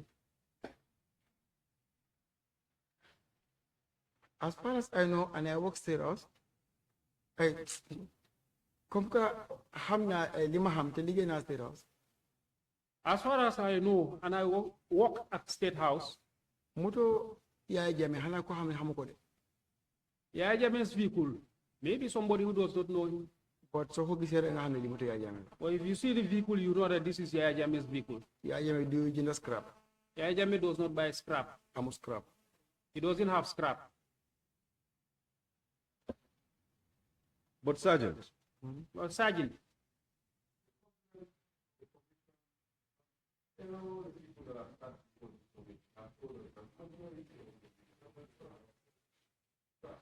government bi ak commission bi ak ñeneen ñi nga xam ne jaar nañ fii nii yëpp dañ wax ne moto yi njaay yëpp scrap lañ woon.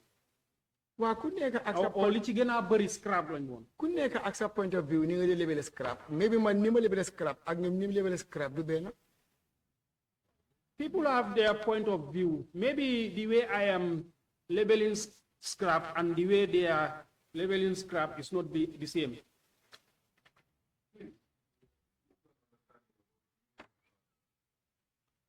Why ñu pour ñu xam yow li nga mean si scrap? Man li ma xam si scrap mooy. What I know about scrap is because ñun Gambia fi yaagu ñoo jaay fee rek. Because in the Gambia here, the way when we start selling scrap is not long. Tamit Indian yi leen start di jaay scrap. Because when the Indians came, that the time we start selling scrap. Li ma xam si scrap moo tax suñu ne auction bi dama dem ma jënd scrap. What I know about scrap is that is why when they said auction, I'm going to buy scrap. Waxuma ko dugal nit de. No. I'm not saying to put somebody in trouble. Waaye li ma xam loolu lay wax. But what I know is what I'm saying. Scrap mooy loo xam ne du mos a dawaat in life. Scrap is what you know never be roadworthy. Li nga ko doyee next time mooy da nga ko dog into pieces. What are you going to do with it is you're going to cut it into pieces. You melt it again. They will melt it again. Waaye soo nee scrap. So if you say scrap, nga jënd ko 2-3 days mu daw. You buy it 2-3 days, it run. No ko oil scrap. How can you call that scrap? So moo tax ma deny the word scrap. Xaw ma nag yéen ñi jàng na nga waaye man dama That ko is deny. why I deny the word scrap. I don't know for some of you who are educated, but me, it is not scrap. in fact, when it comes to this issue, you are somebody I would equivalent to a PhD holder. And I would give myself a high school certificate when it comes to talking about vehicles. Because you are the expert. So if you tell me that the narrative that others are giving us is false, I will tend to believe. Because you are a professional mechanic. Because you're a professional mechanic. Or rather a trained mechanic. Isn't that so? Well, because yes, the reason why I said that, dama janga si jigen bi fi nekkoon ki toogoon fi naan dafa dem sapo whatever gis scrap. I learned from the lady who was there, who was here, who said she went to Sapo and she saw scrap. Mom mun na wax ne scrap waaye man ñi nga ne ñu ko demoon arrange. Mom, for her, she can say yes, it's scrap. But for us, that went there to assemble Those scrap, ñun Gambians ñu feel suñu bopp, I will say this for free. It's not scrap. For us, the Gambians, we are the ones who term that as scrap. We are the ones who tell ourselves. I don't care. If they want, if I go out, let them say Jan is the one who said it. I don't care. Because so this is Okay, hold on, Mr. Jain. I understand the temperament and whatnot, but let's level our language. This is a House of Parliament. okay, thank you. This is the National Assembly, and there are certain phrases that are not befitting to be uttered in this house. waaye xaaral ñu def nag rek ñu déglu xam naa nañ fi nga toll xadar waaye fii National Assembly la am na yenn kàddu yoo xam ne duñ ko war a wax si biir fii nii dañuy def nag rek ñu continuer. So let's be more diplomatic with our words. My apology. nañ gën a si suñ kàddu. But by all means, I like your energy. nañ ko suufel rek. Please keep this energy. waaye ñu continuer si ni ñuy demee nii. Go ahead. Okay, lima mean by jigéen bi li mu wax mun naa koo dëgëral. li ma wax ci what I said about what the lady said I can clarify. Comme li ma wax ne loolu lañ doon def kóotu rek. Like what I said, what we were doing in Kotu. Dangaa dem def sa evaluate. You will go and do your evaluation. Nga call sa friend. You call your friend. Boy, maa ngi dem Sappo wala maa ngi dem Basse. I am going to Sappo or I am going to Basse. Suma aajee suma fa gisee moto ban façon machine nga bëgga mu ne la Mahindra wala Mass Focusin. If I see a vehicle, what kind of machine do you want, Mahindra or? Because of Jane Commission, ñi fa nekk yëpp sooy demee di wala layman xamuñ dara si machine. Because Jane Commission, the ones that were there are all lay persons. They don't know machine. ñoom They're like me. Sorry. They're like Dañ mel ni us. moom. Okay. ñoom tractor yi biñ ko paagee. So for them, the tractors, when they park them, ñoom seen boppa dañ dee génne bagage comme ni ma ko waxee fii rek. they themselves remove parts. Who are they and The evaluators. The evaluators. proceed? suñ ko génnee. When they remove them, yow nga ñëw jëndee ko si auction bi $10,000. you come and buy from the auction $10,000. ñu jaar gannaaw jaay la bagage yi let's say $50,000. They use the bagware and sell you the parts for $50,000. all in all mi ngi mel ni am nga tractor $60,000. All in all, it will be like you have a tractor of nga $60,000. jaay ko $200,000. You sell it for $200,000. it's a losses to the government. It loses to the government. te lii moo happen now. And this is what happens.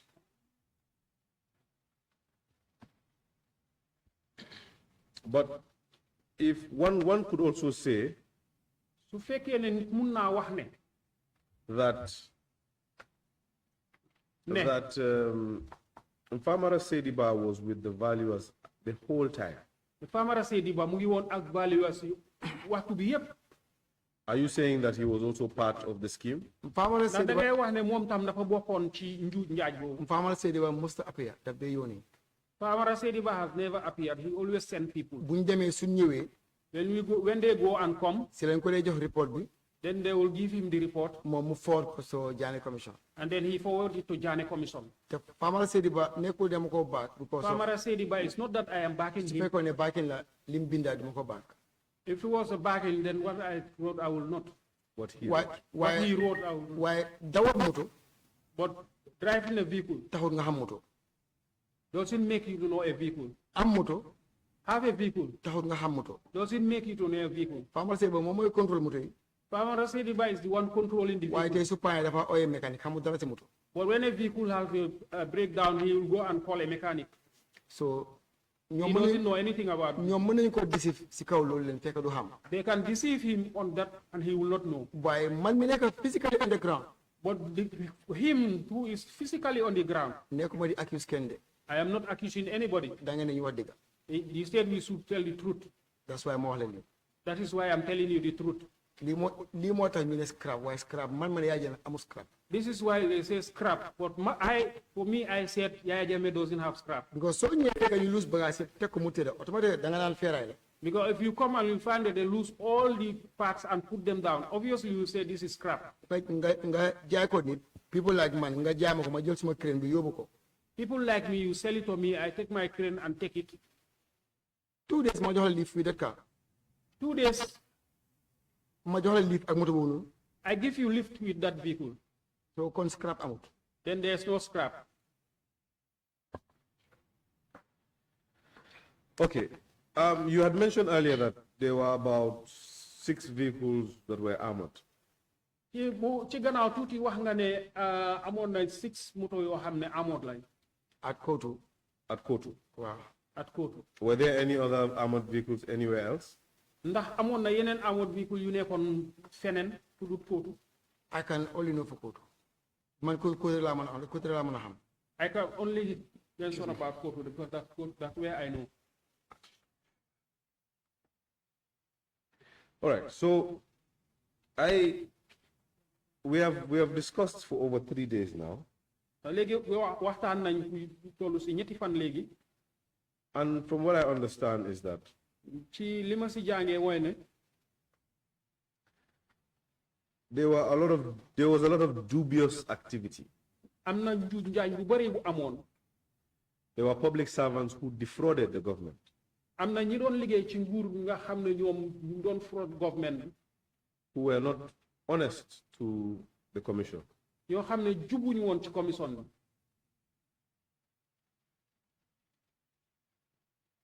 But waaye the fact still stands dëgg ba léegi mu taxaw that you were given MSA to protect. yow dañ la joxoon MSA pour nga garder ko. But despite your presence, waaye ak sa teewaay yépp vehicles, ay moto tractors, ay tracteur other equipment ak yeneen i bagage were removed ñu ngi leen doon génnee without proper authorization. te fekk amuñ ndigal.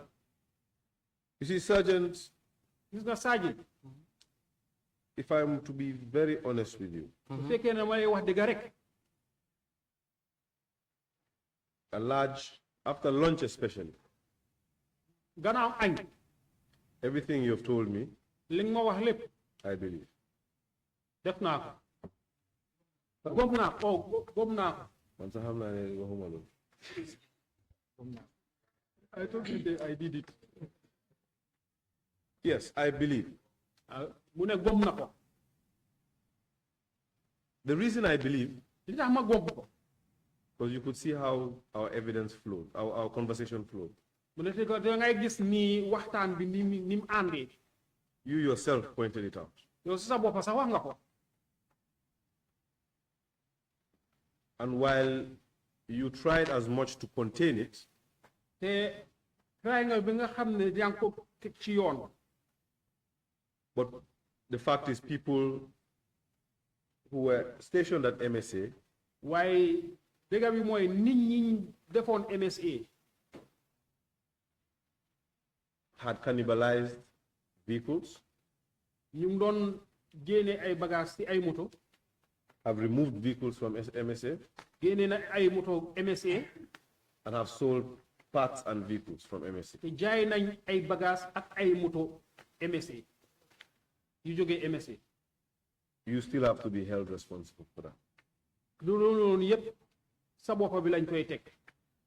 Because li ko waral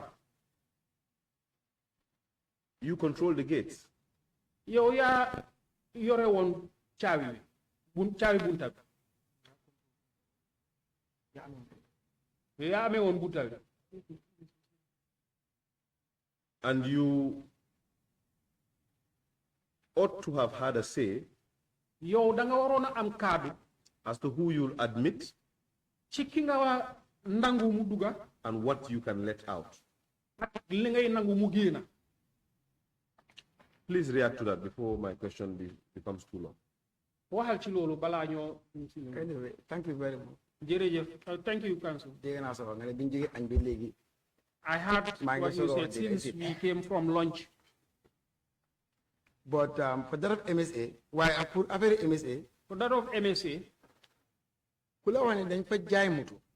anybody who tells you that we sold vehicles there, Fekk nekkut oxen. and it is not oxen, Now is it evidence? let the person bring evidence. Because man yi ma mu ne ku la wax dañ fa génne moto tamit. Because whoever tells you that we remove vehicle from there, Moto yi fa génne The vehicles that were removed from moom there, mooy man yi ma xam ak yi ma fekkee si what sama I know and what I witnessed, mooy tracteur yi ma la wax te delloo si nañ ko those are the tractors I told you, and you Hannah. returned them. And maybe, ak xanaa tracteur bi Duusaanoo jël the tractor that Dusano took ak moto yi mu joxe and the vehicles that were given. te still now moto yooyu su fekkee ne invent bi ñëw na And still now those vehicles, if the invent come, moto yooyu ñoo fa génne te yooyu jaayuñ leen ba those léegi are ñu the si loxo vehicles nit that were removed from there and they are not sold. moto yooyu dañ leen ko jox pour ñu use ko seen officiel car Those vehicles were given to them and they were given to them. su fekkee ne nit ñi dañ doon gis moto yaa ngi génn Mais su fekkee ne nit ñi moto yooyu la gis ñi ngi génn if those are the vehicles that people see going out, ñu foog ne dañ ko jaay think that we sold them. moto yooyu jaay ñu moto yooyu leen We did not sell them. Those vehicles, to be candid with the commission we candid with the commission.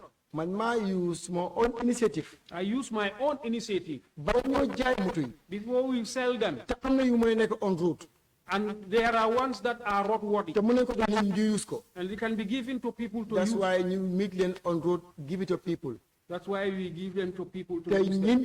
ñin ko jox And the people that were boo su given, inventory bi ñëwee di nga xam kan ak kan ak kan la when the inventory come, you will know who and who. so su fekkee loolu la gars yi gis ñu ne dañ jaay moto yi ñu ngi ko use si département si ak si army bi If that is what they see and they say we sell the vehicle, they just Baga- sell the bagas vehicles ñu- are in the departments and the institutions. bagage bi nga wax naan dañ ko jaay The equipments they are saying we sell them. may bi dama wax ne loolu moo xew waaye man su ma own thinking Maybe I will not say that is what happened. Bagas But my ñu own génne- thinking, bagage yi mu génne from véhicule Y the, and then def ko si véhicule X the parts that were taken from vehicle Y and put to vehicle X. but as far as I know man maa fa nekkoon time boobu noonu But as far as I know, I was the one there. dara by génne that fa time. dara génne fa ba time bi ma fa génnee Nothing was out up to the time I left that place. because of after si yaa ngi yéen a ngi wax ne I was fully I was forced to be moved Because you are saying after I was forcefully moved, no I'm not saying he's saying they are saying but not him saying it they are saying I was forcefully moved. but I was the person who they forced move I was the person whom they forced moved. simply because I would say it Simply because I would say naa ko wax dara lan moo tax dinaa ko wax I will say it. fine Why I will say it? because of Yes. While I will say the reasons. biñ fa nekkee When we were there, soo ma koolee nga ne ma ne comme tey li ma waxoon di ma di barki démb soo essayé moto wala nga si kayit pour moto dama lay refer si Dabo if you bring a vehicle or a paper, I will refer you to Dabo. ñu gis ne affaire si mi ngi tof du ma nangu moto génna They see to it that the thing is getting tough. I don't allow vehicles to go out. one Captain Sedikan One captain said he can. he was the MTO motor transport officer at State House He was an MTO, motor transport officer at State House. he first called me Jang He first called me Jang. doo bàyyi kootu nga ñëw Jang, don't buy Kotu. Hey, Jang, you didn't leave Kotu and come. ma ne ko la moo si reason waaye nga ne ma bàyyi kootu ma ñëw State House I said, what is the reason why you say I should leave Kotu and come? mu ne ma bagage yi ngay safe kam ma la ko wax Is it the materials that you are saving? Who asked you to save maa it? ngi wax Captain Sedikan I will send him I'm saying Captain Sedikan. He was saying it. ma ne ko ne bagage yi dama ko protect dama ko bàyyi noonu leen I told him that these equipments, I'm going to protect them. I'm not going to leave them like that. te the same Sedikan And the same Sedikan, daf daa ñëw foofu noonu he used to come there, affaire yi moto a vehicle issue. ma ne ko non I said, no. soo bëggee moto If you want a vehicle, demal si Dabo commission Dabo go to Commission Dabo wala Seydi Ba or Sediba. suñ ko approuvé nga ma jox la When they approve it, you come, I give you a vehicle. mu ne ma Jang you know why you are a corporal I'm a captain He told me, Jan, you know what, you are a corporal, I'm a captain. ma ne ko fii rank du work I told him that here rank doesn't work. su fekkee da nga ñëw ak si professionnel If you are protection, awma problème si loolu leen I don't have a problem with that. waaye moto du am But motor no, vehicle no. mu dem si trop jaw ne He went to Sol Jaune, turo jaw Jaune, then state guard commander then State Guard Commander. lim ko wax moo de ma ko xaw ma ko What you told him, he's the only one who knows. Me, I don't know. The same to call me. The same Turo called me. Ning ma dega si media la nek. He's hearing me. I'm talking in the media. He munema Jang, he report to my office. He told me, Jan, report to my office. Madam, I went. munema ne so bad MSA. He told me that if you don't leave MSA, I will order arrest. I will order for your arrest. And I said, no problem, order my arrest. I said, no problem, order for my arrest. Whilst I was there with the PIU. Whilst I was there with the PIU. Then one time that all Puma Guinea, They try by all means for me to leave MSA. be my Guinea MSA, they must force to gain MSA. When they are removing me from MSA, they forcefully removed me from MSA. Sila Delaware battleground state house. And I went back to State House. Then I have opportunity to travel. Sila guy is a Fajara Barracks people. Then I have the opportunity to travel. That's the time they bring Fajara Barracks. So I had time bonum. Yangi degon bena from Bufa. How many days ago? If you remember that time, there was a problem that happens there. I'm not yena soldier you dismission or dahalen for motor you miss at MSA. There were soldiers who were dismissed from the place where there are vehicles that got missing. From MSA. The same problem like I book on whilst Mangfa. That's the same problem they wanted while I was there. Chance. I did not give them the chance. So continue the motor gain. And if you say a vehicle left that place, motor gain de. I will not say a vehicle didn't go there. Why motor gain then assign people to use ko. But the vehicles that left there all were assigned to people to use. At ñom seen bobo moto yi ñu waxé né pour ñu joxé ko comme ñom Dusano and others. And they themselves, the vehicles that they authorized to give them out, like people like Dusano and others. Why comme né dañ fa jaay moto. Like we sell vehicles there. Dama ko wédi. No, I dispute that. I deny it. You see, Sergeant, Mr. Sergeant, you are a very hard man to hate.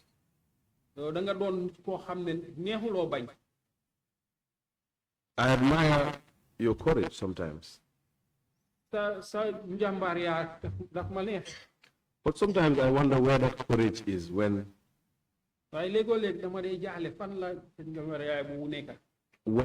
things are missing. For example, when you followed the coalition boys to For MSA. example, coalition boys MSA. I thought the bravery was lacking. When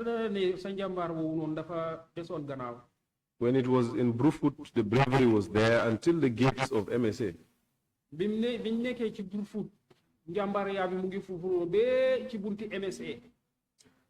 Again, with the mechanics that you call sympathizers of the new government, of the current government, right? Mechanics or sympathizers current government. You refer to them as the coalition boys. The coalition boys. Why couldn't you stop them? Where was the bravery once more? Where is that Sediba that we have come to love? Sorry, Sergeant Jain rather.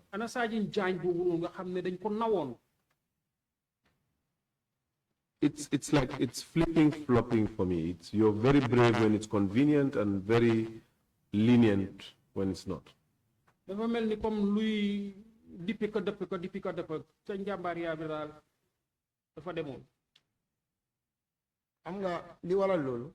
know why that? Come no ko rek lu nekk dafa nekk black and white paper. Like the way you say it, everything should be in black and white. I'm not a guy problem. Today, I have a problem with them. I'll be a victim. I'll be a victim. Simply because Like how they themselves that time coalition. You are saying coalition. I'm not saying They were more powerful than I am. Because by then, maybe if I say people will say something else, but the command and control was not even effective. I'm not going to say all of them. Command and control be dangerous. By that time, the command of control was not effective. So, I didn't know it was that time. army bi si boppam si seen boppa The army itself, from headquarters from headquarters, ñoom ñoo binda they are the ones who wrote suma own transfer my own transfer. dem jël kootu fully They went and took Kotu fully with any other sister forces. with any other sister forces. That's the time I can stand and then like say I am this and this will happen. Time boobu laay taxaw ma ne lii mooy xew te loolu mooy xew. That's the time I will stand and say this will happen and that happens. waaye loolu mënut na am But that couldn't happen because comme ñoo ko waxee rek because the way you say it, dina ma blame because dama ko waxoon baabal. they will blame me because I was told verbally. waaye time boobu yëpp gisuma dara maa ngi gis the interest of the nation. But that time I didn't see anything. I was just seeing the interest of the nation. Because you are seeing yaa ngi gis Because you are seeing bukki yu sangoo deri bay si suñ biir.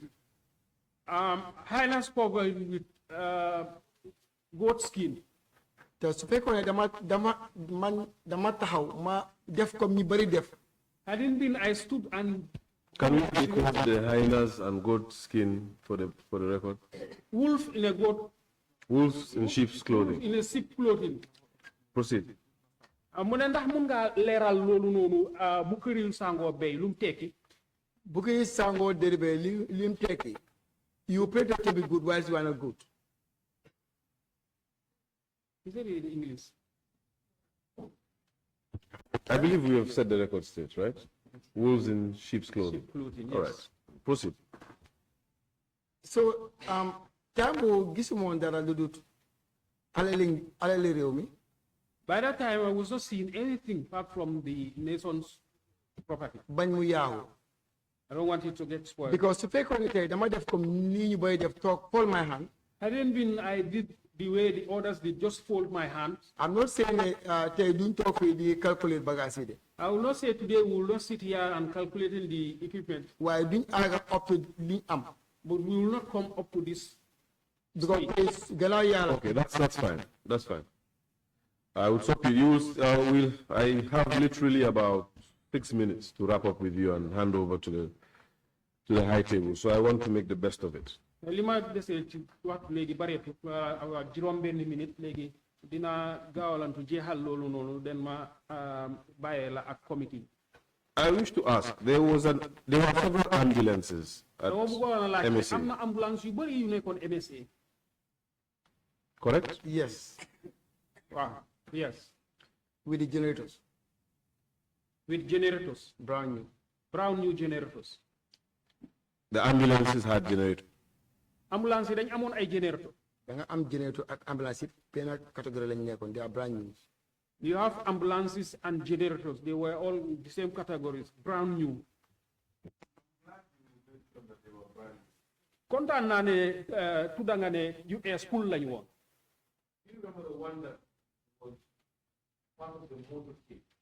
Ndax fàttaleku nga benn bi nga xam ne mu ngi bokkoon si motokéet bi presidential motokéet bi. waaw maa ngi ko remember. Yes, I remember you. Pajero bi. The Pajero. The ambulance boobu ki ko jëndoon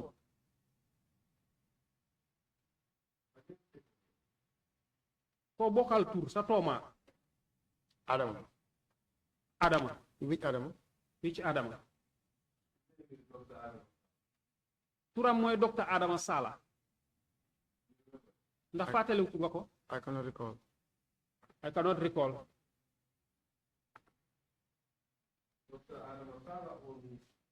Docteur Adama Sala moom mooy moom mu ngi am lopitaan boo xam ne dafa siiw.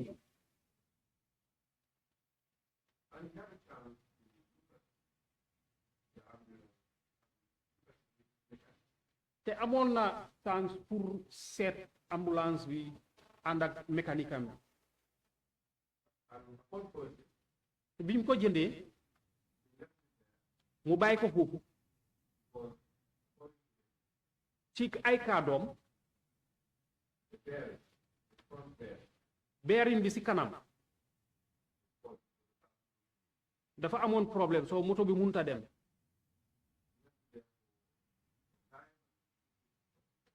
mu bàyyi ko foofu noonu ci diir mu ñëw jël si ko yóbbu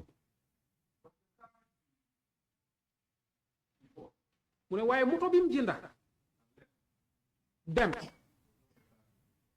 nekkut moto bi nga xam ne moom la ñëw jël foofu noonu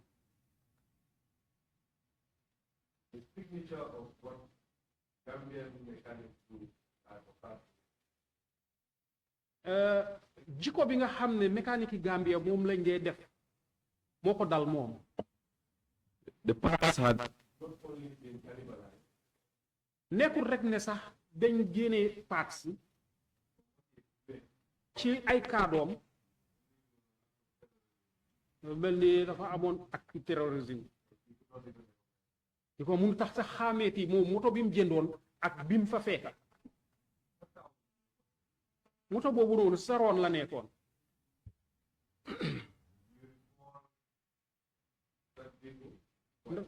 ndax mun ngaa fàttale ko moto boobu ok soo waxee ne ambulance if you say ambulance US to benn moo fa nekkoon a new one was not one so the disaster management they claim to own those ambulance with the generators.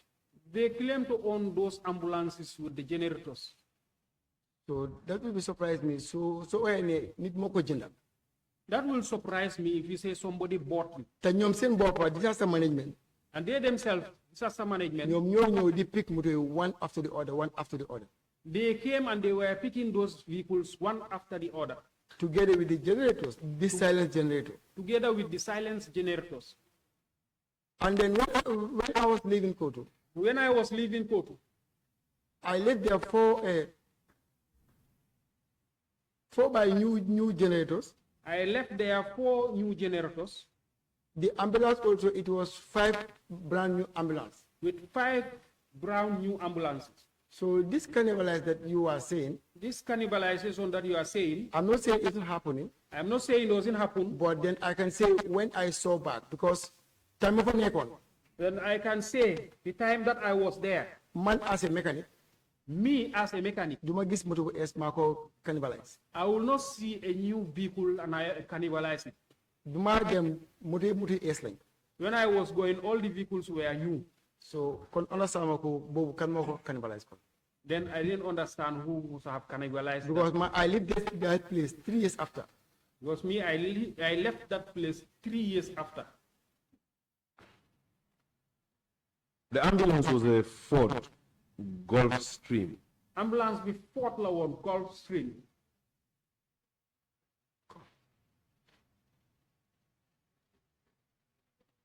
Hadn't been I have the picture. Maybe I can crack, but Hadn't been I have the picture. Maybe I can remember. But so after the sales that occurred, the sales of vehicles that have occurred in MSA, were you MSA? Njaya moto wuru passé moy moto yi ñon jaay MSA. Were you at MSA? Ndax yaa ngi woon MSA. Dan bi ñoo jaay moto yi. Gannaaw bi njaay mi jeexee. Ndax yow yaa ngi woon MSA. Déedéet. No. Fekk time bu Fajara Barracks ñoo ñoo take over. Then Fajara Barracks took over. Okay, that's fine. After the auctions, when you came back from Darfur, did you meet any vehicles remaining? Gannaaw auction bi nga jógee Darfur ñëw ndax yow gis nga benn moto bu des foofu. Delluwaatuma Kotu ba biñ ma appay ne pour ma delluwaat after si ñëw naa 2 years 3 years bala maa delluwaat Kotu ñëw ma straight ma dem Kotu dama ñëw straight ma report Kanifing. Banjul, sorry. I didn't go back there. When I came from Darfur after 2 years, 3 years, when they offered me back, I went to State House. I believe he said Banjul. Banjul. I went to Banjul. Yeah, Banjul State House. Banjul doesn't necessarily equate to State House, but that was my next question. Banjul take you witness State House. While Lolo don't make us small benen lache bi. Okay. Ndax bi nga delloo MSA ndax gis nga foofu beneen benn moto. A single neko. They were all gone. Ndax yëpp a demoon. A single neko. Ndax da nga jël benn moto yóbbu ko kër. Yóbbu ko kër. Bi ma demee Kotu moto neko fa bala bi When I came, ndax dama yóbbu moto kër. Déedéet. ndax da nga yóbbu benn moto kër. Yóbbu benn moto sama kër. No, I did not take any I vehicle. didn't take any vehicle at my house. I didn't take any vehicle. Because the vehicle I was using, motor use pickup. The vehicle I was using, the pickup, After I'm going to hand over to Sediba. after I handed over to Sediba, Pickup Mitsubishi because ñaar la woon. the Mitsubishi pickup, there were two. Benn bi deputy bi Nuha Job moo ko doon use. Benavi, Sediba's deputy, Noah Job, was Benn bi using man it. maa ko doon use. The other one I was using it. Waaye dama ko later hand over to Sediba. And I hand it over to Sediba. I don't leave any vehicle in my house. I didn't leave anything in my house. The vehicle that you're driving now, Moto bi ngay dawal léegi. is it a government vehicle? Ndax moto nguur bi la. Since I came from Darfur, I don't drive government vehicle. Depuis ma jógee, since I came from Darfur, I didn't drive any government vehicle. Okay. That's fine. Sorry, can I use myself?